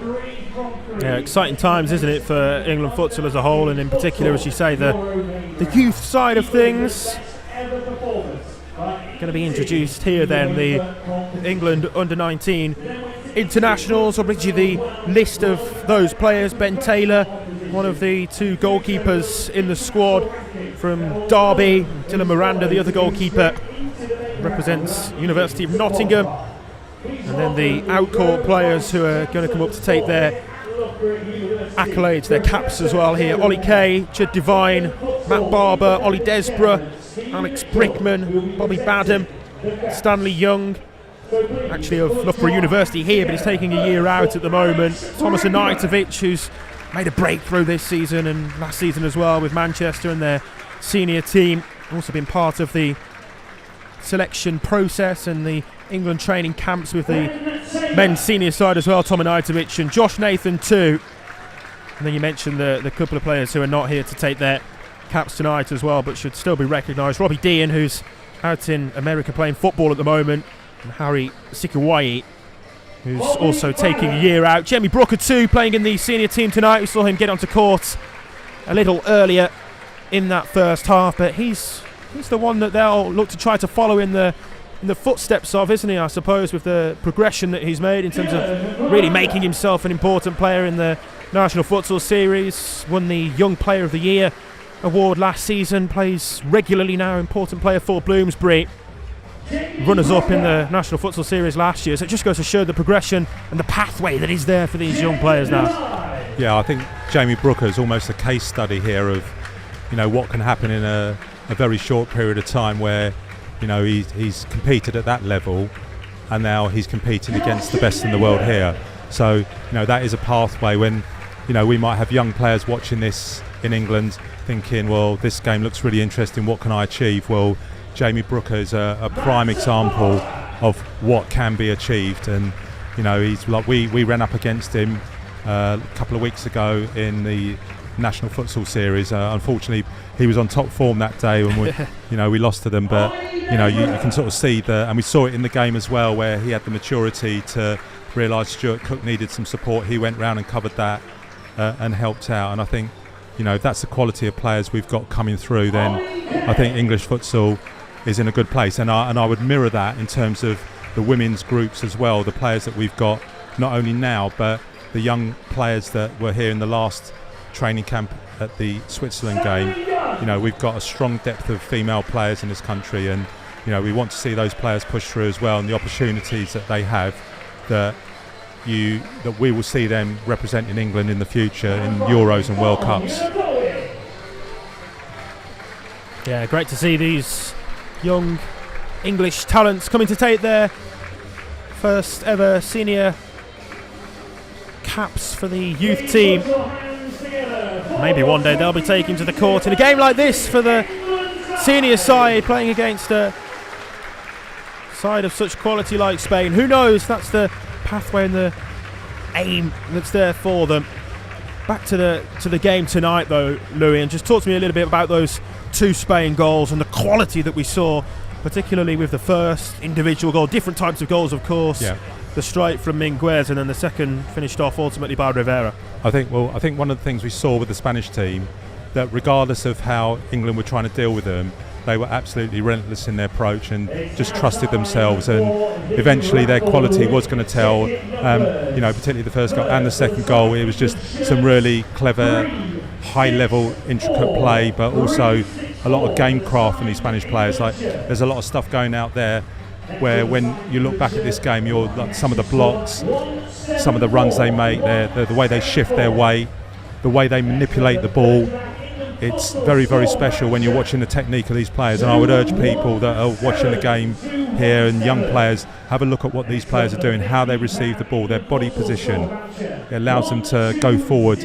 Most of the time they'll get the ball, and then even under pressure they're so comfortable, and we have got players that are heading towards that and being able to deal with that, and we're seeing teams being a little bit more daring now in terms of pressing high in the National Futsal Series, and effectively we talk about players being really comfortable about being uncomfortable, playing under that sort of pressure and it not phasing them. We're saying, well, I can deal with this pressure, I can get myself out of it, or I've got my awareness is so good that I'm able to use my teammates to get out of that pressure and break it. And we have seen it a few times here where England have done it really well and they've broken the Spanish press, but this second half is going to be rinse and repeat. Spain are going to keep going, they're not going to change what they're doing. They look like they're going to change their goalkeepers. Asia looks like he's going to come on for the second half, so it'll be interesting to see what England's approach are. I think it's important they do what they did in the first half. The first 5 minutes here, they don't let Spain get away with the game and get a couple of goals. They just need to be as tight as they were in that first half, and then if there's 8-9 minutes to go and the score's 2-0, then perhaps England can maybe gamble a bit more, but clearly that's a long way off at this moment. Yeah, it does look as though Thier may be coming on for his first appearance in the Spanish national senior team colours. The 31-year-old goalkeeper said actually in a recent interview that he was surprised to receive his first call-up, but grateful for that from the boss Jesus Velasco, goalkeeper who plays for Xota in the Primera Division in Spain as well. Osasuna Magna as they're known. It looks as though he may be coming on in the second half, certainly going through a substantial warm-up at half-time as Spain players just beginning to make their way back out onto the court. What do you think will have been the topics of conversation from an England point of view in the dressing room at half-time? The positive points and perhaps where they'll look to make slight adjustments as well ahead of the second half? Yeah, well, I think John Tapia-Owens, he would have obviously focused on, I think if you were offering score lines to England at half-time, 2-0 would definitely be, we're still in the game. There's a lot of work to be done to get anything out of this game, and we know that England are going to have to be pretty much 10 out of 10 in the second half and hope Spain are maybe a 6 or a 7 out of 10. This second half, David Alvarez, Ricardo Mayor, Paul Pacheco and Daniel Garcia going to be the starting five for Spain. Johnny Sim will remain on in goal by the looks of things here for England. No sign of the substitute goalkeeper from an England point of view. Joe Payne will remain amongst the substitutes, and it's going to be the same starting five actually for England that began the game that's going to start this second half here as well. Yeah, just apologies if the stream just dropped out temporarily. Well, I think we're back live.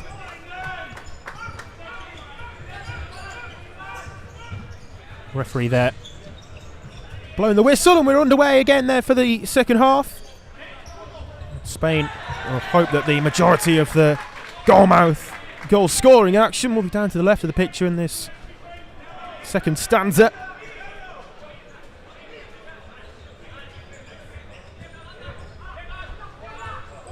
Oh, here's Borges with the opportunity early on in the second half for England, and forcing an early save from Asia. Yeah, it was a good delivery. I think Jordan Edge, he was looking to go maybe across the court, but there was a lot of pressure and went straight into the pivot. All the way across from Palfreman, nobody there in England white. Yeah, that was an interesting ball there from Liam Palfreman. No one in the England team just getting around the back post, and I think that was definitely half an opportunity there for England.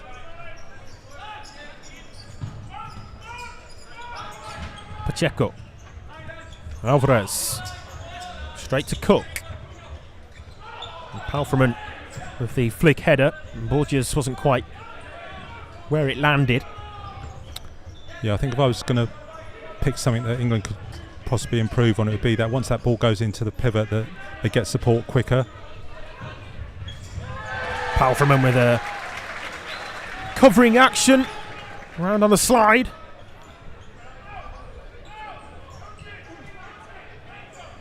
Mayo. Pacheco. Yeah, and that last move, that was a very, very clever that little block there from Jordan Edge to just knock the Spanish winger off his feet. Mayor's pass was well cut out by Edge. Back to Ricardo Mayor again. Now Paul Pacheco. Went down wide right. Spain kicking. Just got to again focus on these restarts. Mayor sets it short into the England two-man wall of Cook and Palfreman, who were there to block that one on its route through. Oh, and the effort from Pacheco struck the upright. And the woodwork that time to England's rescue. Yeah, I think there was a little bit heart in mouth moment there from Johnny Sim, but fortunately it was the wrong side of the post. Yeah, Paul Pacheco of Valdepeñas coming close to finding the net. Borges has done well, trying to wriggle free of the pressure there of Mayor. Wins the England free kick.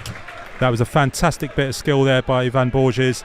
Just a little flick up, took it past him and forced the foul, and that's a really great position here for England. Yeah, that extra little bit of quality there was shown by Ivan Borges just to give England the outlet in possession and ultimately earn them this set-piece opportunity. Can they set Jordan Edge up for a shot here? The blocks are going to be key. It's taken straight back to Edge. Palfreman. A good decision by Edge not to take that second shot. I think if that had got blocked, it would have been trouble for England. So definitely a good decision there from Jordan Edge. Yeah, England have done well so far to prevent those transitional moments in the hole. Forward on the parallel pass across to the second post. Textbook goal. Finished off at the back stick by Daniel Garcia. And Spain score again with just over 2 minutes of this second half played. 3-0. Yeah, Ricardo there, he just managed to lose his marker, and then he just had so much space to be able to pick out that ball to the far post and to put Spain 3-0 up. That's quite a basic bread and butter goal there for Spain, and that puts plenty of daylight between them and England at the moment. Yeah, Daniel Garcia with the goal. Finished as the third top scorer in the Spanish top division last season. It just shows you how quickly the game can turn around with England having a great set-piece opportunity, and a few moments later Spain are 3-0 up.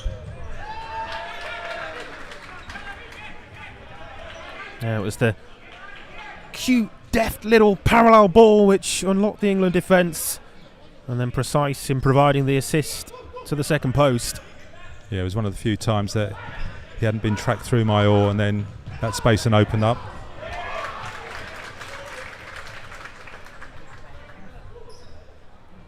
And those cross-court balls, they're just where they've got to be really careful, because the Spain are really good at the moment of reading those passes and just trying to step in, and they just need to be lucky once.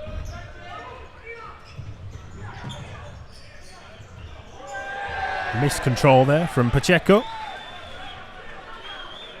Just shows you even players of that quality can make those basic mistakes. Yeah, it happens to everyone. Barnes back to Palfreman. England with the ball back in play. Tozer.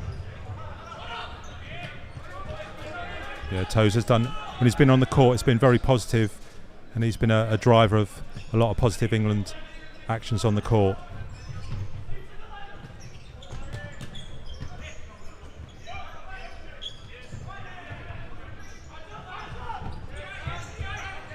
Alvarez here for Spain, back to Mayor. Pacheco. Runners both sides here for the visitors. Good covering, defending, and then good block as well from Barnes to deny Pacheco. Yeah, and that's going to have to be a feature of England's play over the next 16 or so minutes, getting those blocks in, making sure they're in line with the ball when the shot gets off. Barnes trying to wriggle free, but there wasn't much room in which to do so.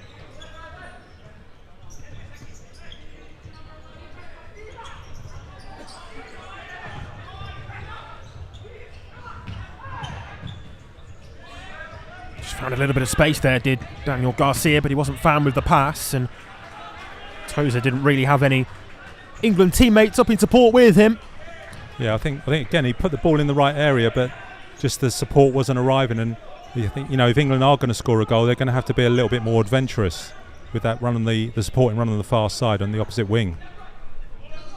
Yeah, Harry Tozer, one of two representatives of Maidenhead United in the England squad, and he has looked to be somewhat of an outlet at times for England, but just struggled in the regularity in which they can get out of these pressurised defensive moments. And there's another one here as England have a man down at the moment as well. It's again Ryan Walsh, who was down on the deck too in the first half. He's stayed down momentarily here once more. Yeah, I think there was a glancing blow on the way through. I think he's been caught in the face. There might be a bit of blood on the court.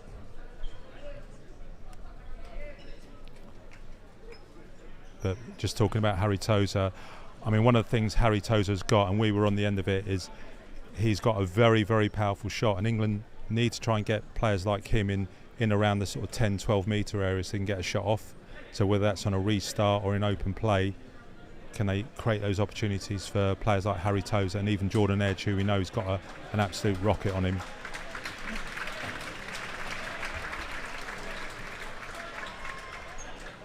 Yeah, so Walsh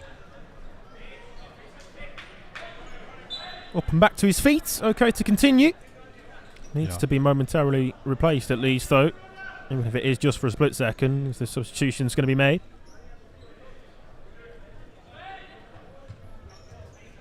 I think John Tapper just clarifying when he can go back on.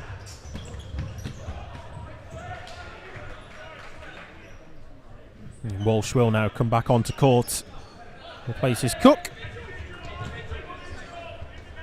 Alvarez down the left wing. Tozer, and with a little bit of help from Walsh, they were equal to it. Pacheco to Pani. His first second half involvement for the Spain number 8. Pani with the ball at his feet again. Rivera and Alvarez maintaining possession well in this creative phase. Not that time though. Yeah, I think I want to give England a lot of credit there, because they were really focused, patient, disciplined in that phase of play from Spain, and eventually Spain ran out of ideas, and it was a really sloppy pass by their standards, and it just went, and they've gifted England possession.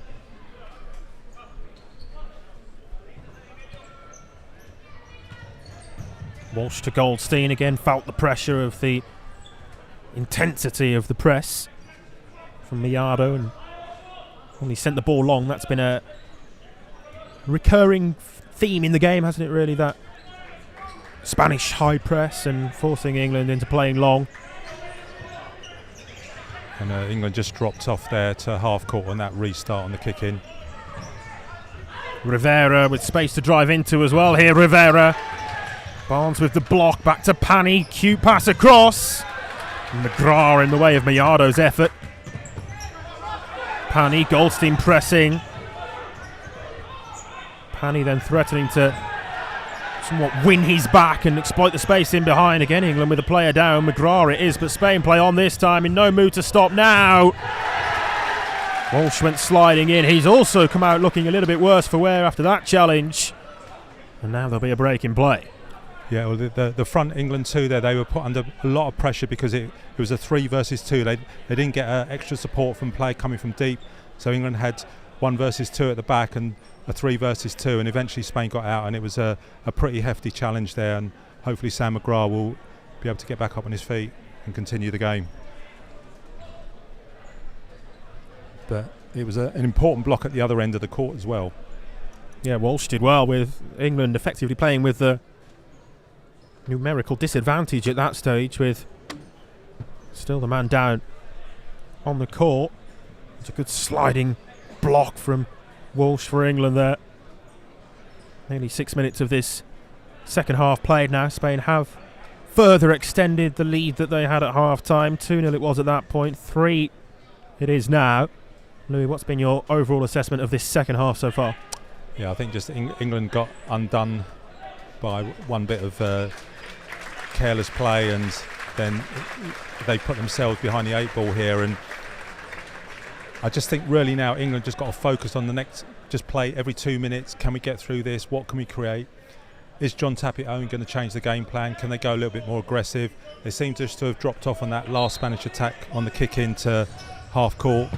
Back to the game now, and from that set piece, Spain threatening the England goal again. It was Minguez, the first goal scorer of the day, looking to add himself another. England switching to 4-0 there.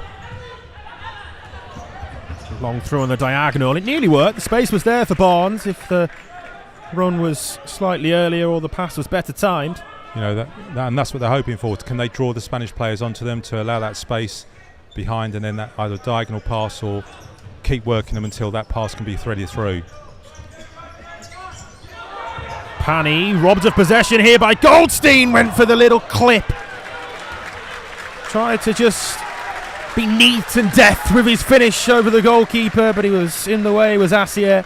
Yeah, that's fantastic work there from Russell Goldstein. Showed his experience, won the ball, but Assier was out right on the edge of his area, but it was a legal save. Oh, great work from Cook. Steps in well, did really well there, the England captain. Sim to Cook again. England kicking after the deflection. Again, starting with 4-0, so the 2 deeper players narrow, and then the 2 further players wider apart. Juan Tapia-Owen's just asking for more intensity, quicker ball speed, with England in possession there, from the orders being shouted from the England boss on the sidelines.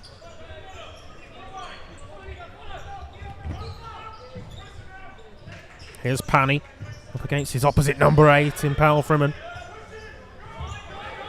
Liardo, Barnes trying to rob him of possession that time. Barnes did win the ball off Pani. Just needed a little bit more of a fortunate break, and England might have had a chance there. And that's great. It's great to see that aggression from England causing problems for Spain.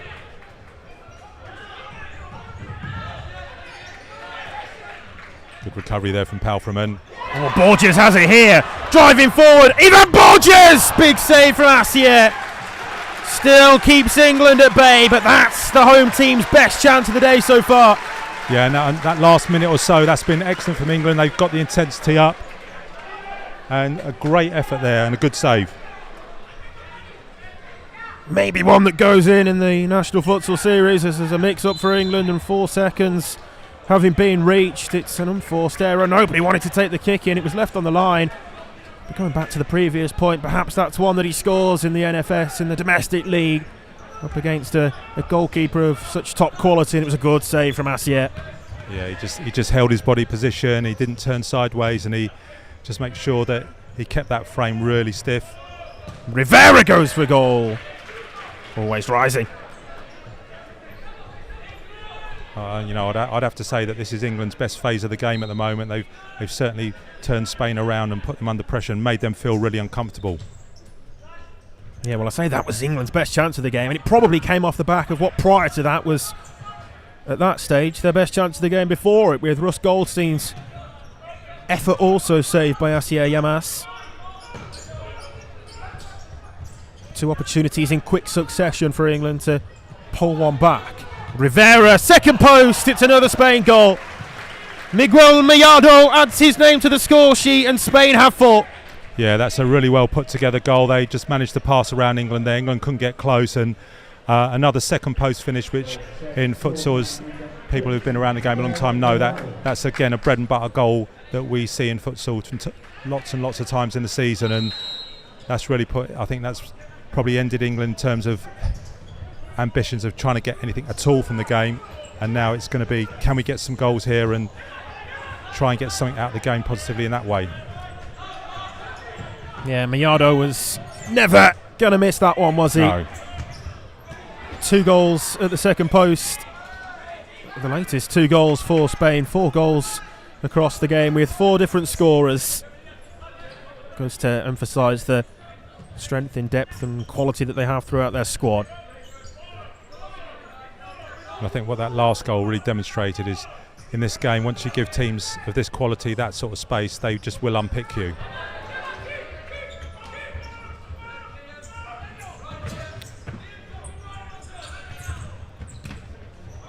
Piqueras links the play nicely into Mellado.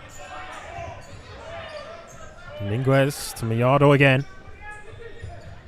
Most experienced out-court player in the Spanish squad is Miguel Mellado, with this being his 49th senior international team cap. He's played for Jimbe Cartagena for the last 4 seasons, winning last season's league title, so won 2 Spanish Super Cups in that time as well. We've got Jamie Brooker back on the court and Harry Tozer, who's definitely been a bright spot for England this evening. Spain corner.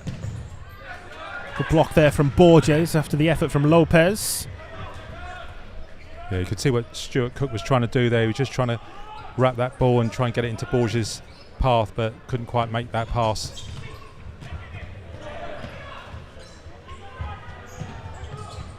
Gordillo went to ground, was asking for a foul, but nothing was given. Referee allowing the game to flow freely.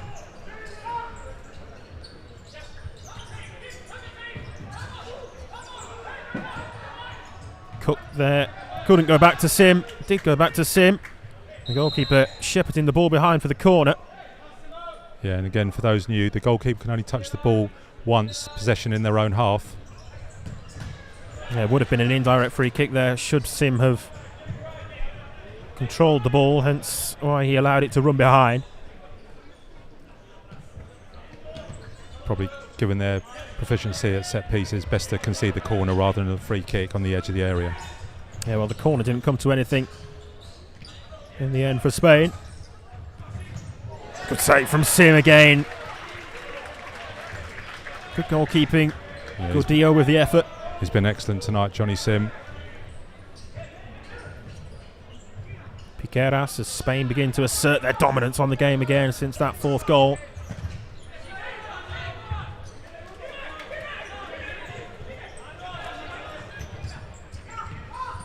Brooker had to play forwards. Did well, actually, to find McGrath.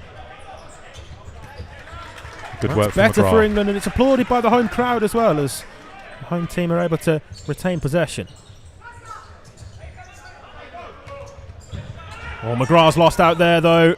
Desperately trying to make amends. And England do get away with it. Strangely, the Spanish side seemed to leave Jesus Gordillo all to his own there in that attack.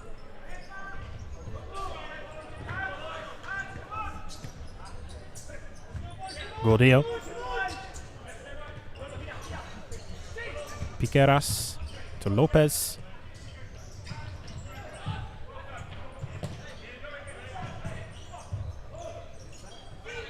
Nice Spanish play again, toying with the England defence. Yeah, this is frustrating when they've got the ball and they're just passing it around for fun. Now England just got to stay focused. Lopez loses out in the 1v1 battle. McGrath with the tackle.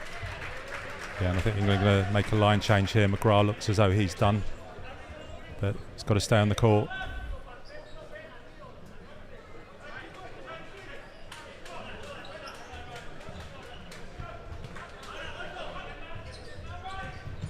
Pacheco.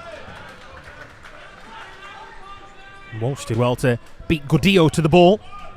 Just over 8 minutes of playing time left. 4-0 is the score.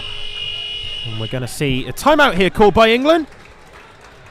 Tapia Owens, again, around the midway point of this second half, opting to hand the timeout card in. Spain with the 2 goals in this third quarter of the game, in addition to the 2 that they scored in the first half as well. 4 different scorers. Minguez with the first, Rivera the second, and then since half-time, Daniel Garcia and Miguel Mellado, both on the score sheet as well. And now you feel as the game's gone on, Spain have continue to put their foot on the gas, assert their dominance in the game, and you can see the difference in quality. England still giving it their all, but the difference in quality is clear when Spain have the ball.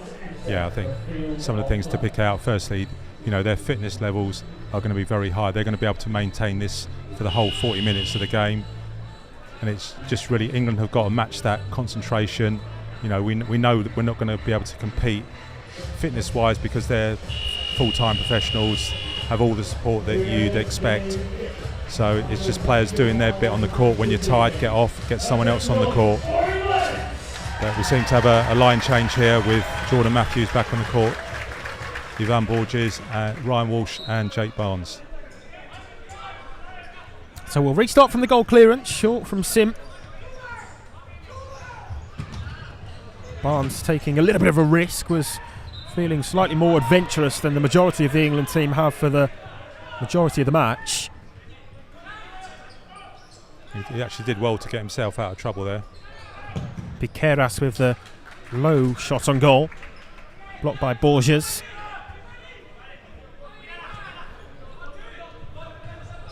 Spain's shot count 26, England at 8.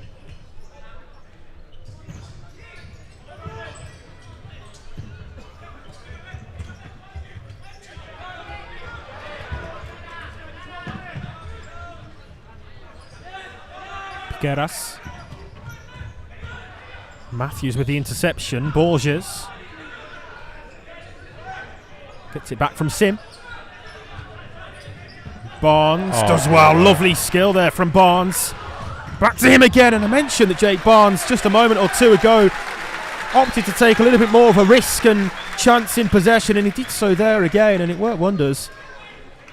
There's a great body movement there. Just seems to be playing with that little bit more confidence than perhaps some of his other more pragmatic England teammates. Just who's prepared to be brave for England here to try and get a goal on the score sheet. Decent effort in terms of finding Borges. It was going to be into his path, but the touch from Pacheco, I think it was, took it out.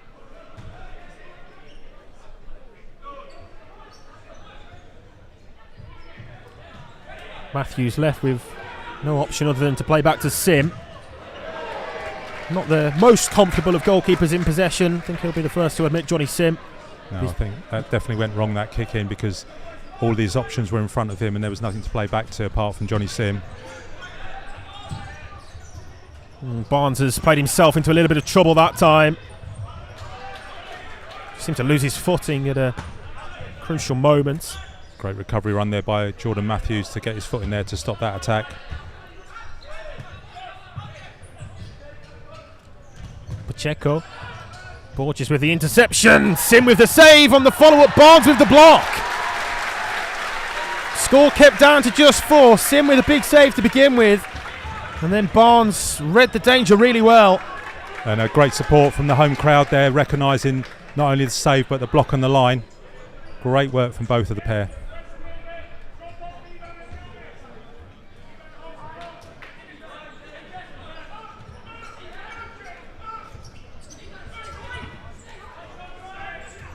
Pacheco. Minguez. Steps inside. Nice footwork again. Those feet move so quickly, don't they, for so many of the Spanish players.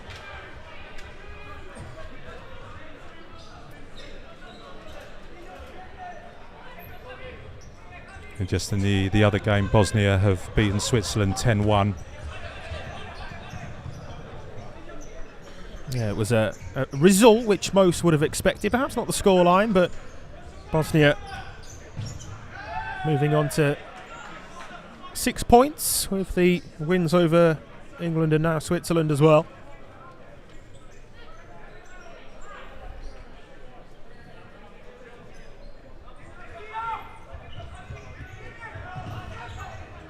Earlier kick-off time by a quarter of an hour in that one, if you were wondering as to why that one's finished earlier than play here in Loughborough.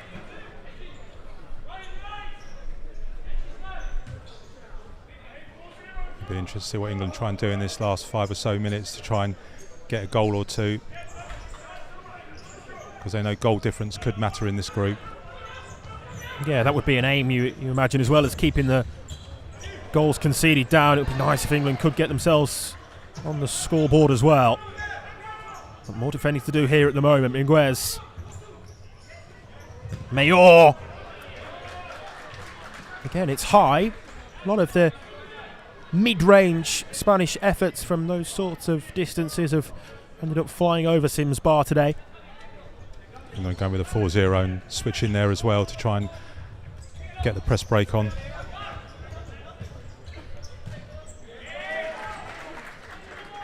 Spain were equal at that time. So we can see this 4-0 formation, the two deeper players, Tozer and Edge, and then the two higher players, and a little switch around there to try and break this press. Yeah, Tozer was the runner through, Edge was the player who tried to find him. And that's a role he does a lot for Maidenhead United, where he's that runner breaking through. Yeah, so to Edge, and receiving the ball short from the goalkeeper off restarts like that.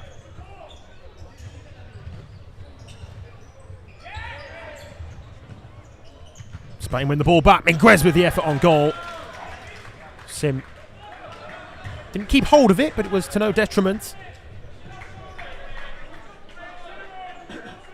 Fortunately, his teammate there to help him out.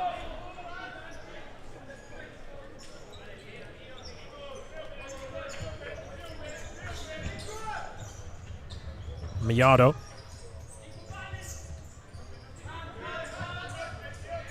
Mayor. Through to Millado again. And Sim once more sprawling around on the deck and somehow manages to dive across and get to the ball. Yeah, I know we don't have a man of the match or player of the match award to give, but I think Johnny Sim would have to be right up there for an England player. Yeah, he's been excellent between the sticks in goal, but beaten by that one. Nothing he could do as Ricardo Mayor gets his goal as well.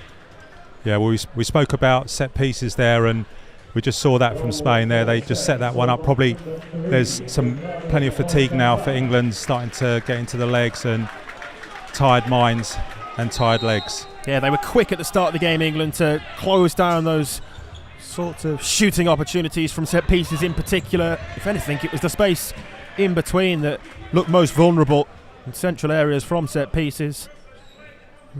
The heart of the defensive structure, but that time more regularly taken set piece, and a nice finish from Ricardo Mayor. Continues the pattern of a new goal and a new goal scorer, and there might be a chance for another here, but it's Minguez looking for his second. Alvarez. Sim with a hand of apology as he knows he gave the ball away. But he makes the save to atone.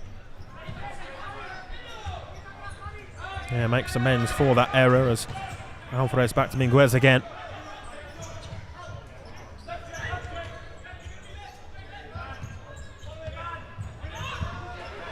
Barnes nips in to win the ball.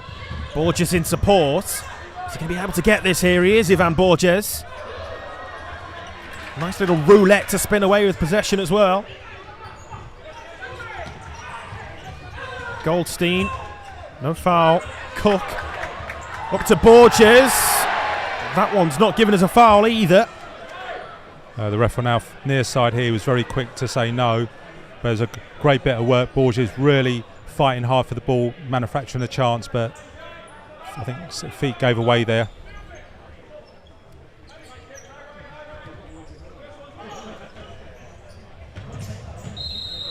Definite foul that time by Goldstein, and we might see the first yellow card of the game as well, which is shown the way of the England number 2.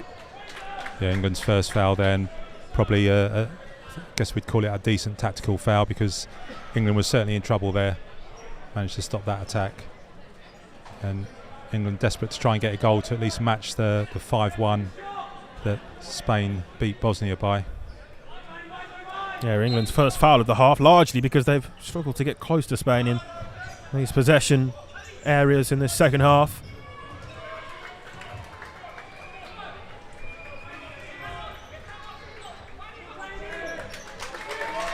Yeah, just seen the heart rate stats for Russell Goldstein on that last shift, and he got up to 98%. We're we're seeing some really high heart rates from the players here, pretty close to 100% when they're on the court. Joe Payne is on for England. There's a long distribution there to Corden, who's also back on court.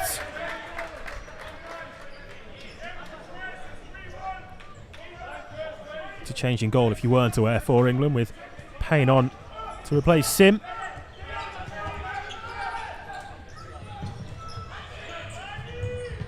Garcia struck the arm of Borges, who was unfortunate in their conceding that free kick. Yeah, he was really, really unfortunate there. That there was not a lot he could do. Once the ball hit his foot, he was just hit his arm so quickly. But this is a really dangerous position here for Spain and England. England making a couple of defensive specific substitutions, as I think it was Ryan Walsh, the player to come back on there to defend this set piece. Payne trying to align his fellow players. Miguez, the obvious option to take here for Spain, and does so and scores! Good strike from the Spanish number 10. Yeah, no one's stopping that goal. He's just hit right through. Technique superb, just hits right through hips. And absolute bullet of a shot there puts Spain 6-0 up. Yeah, well, he has a brace. Scorer of the first and scorer of the 6th. England just need to manage the game in the last 2.5 minutes. Don't let it get out of hand.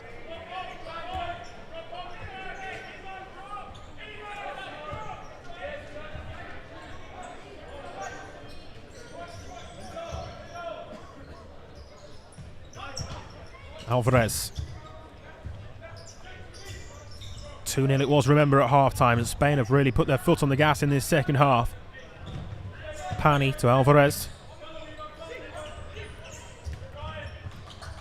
Back to Pani again. Rivera.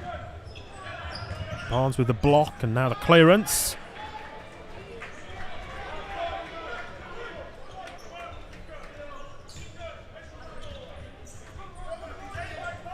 Alvarez.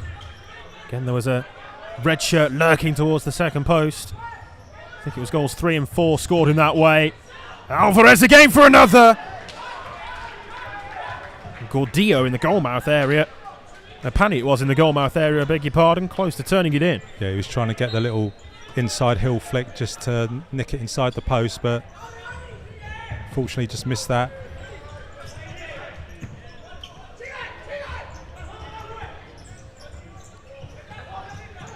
Balframan.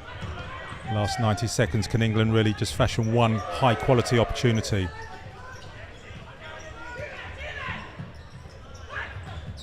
Given away by Walsh, wins it back in the immediate aftermath.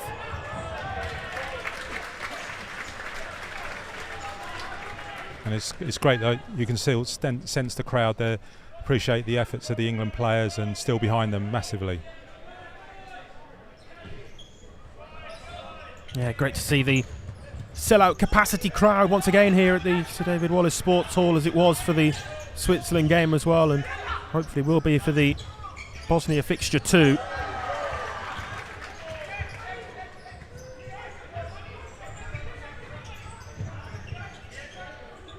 Closing stages, and understandably the England players will be fatigued at this point, not used to playing against a squad with such intensity right throughout for the whole 40 minutes. Yeah, there was a great Bolton connection there. That's a ball that Joe Payne has played in the National Futsal Series directly into the pivot Sam McGrath, but goalkeeper really brave there as he coming out and only eyes for the ball.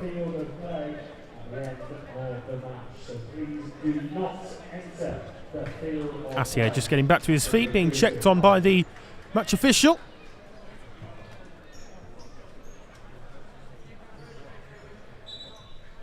Yeah, Ryan Walsh on the court at the moment. His heart rate at 99%. Really interested to see he's given absolutely everything out on the court at the moment.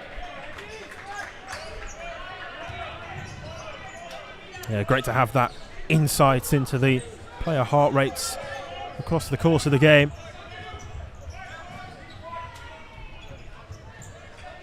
Closing stages, let's see if England can fashion one opportunity in the 20 seconds left, but they'll need the ball back first. Alvarez. Will Spain be able to control the game through to its conclusion? Pani. Forward once more, and Walsh with the defensive intervention. Yeah, just did enough to recover, and England just need to repel one more attack here.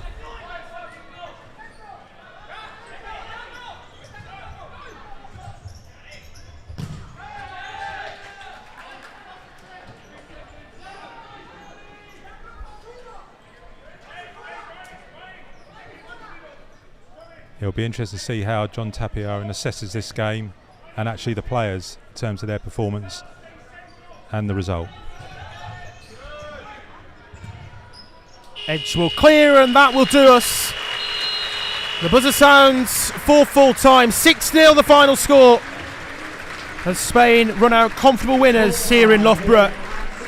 England gave it absolutely everything they had, and what an experience it was for the England players, I'm sure. But Spain with too much quality right throughout their ranks. Louis, who stood out for you from a Spanish point of view tonight? Yeah, well, I think, you look across the board. I think, Javi with his 2 goals, Rivera was decent, Mayor at the back was excellent, and the goalkeepers, I think, we tested them as much as we could.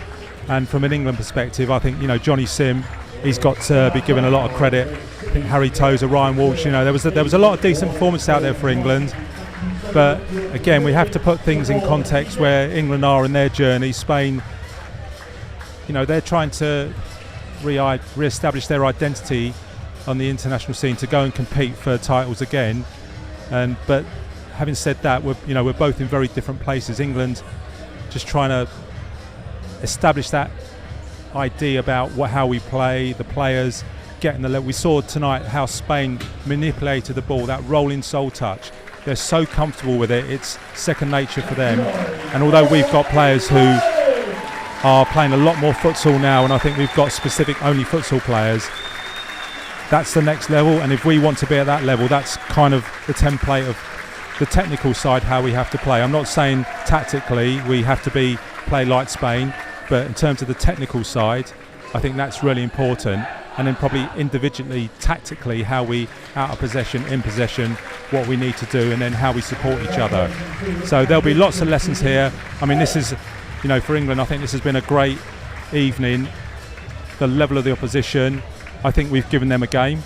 We haven't handed them this game. They've had to come and fight for that. 6-0, they've had 34 shots, which I think is the lowest of any of the teams they've played so far. And, we had 2 or 3 high-quality chances as well. But, you're up against the best goalkeepers in the world that play in the Spanish league.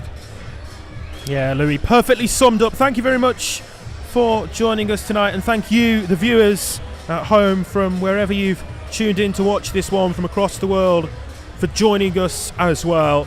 It was a splendid Spanish performance as they stamped their superiority tonight. Goodbye.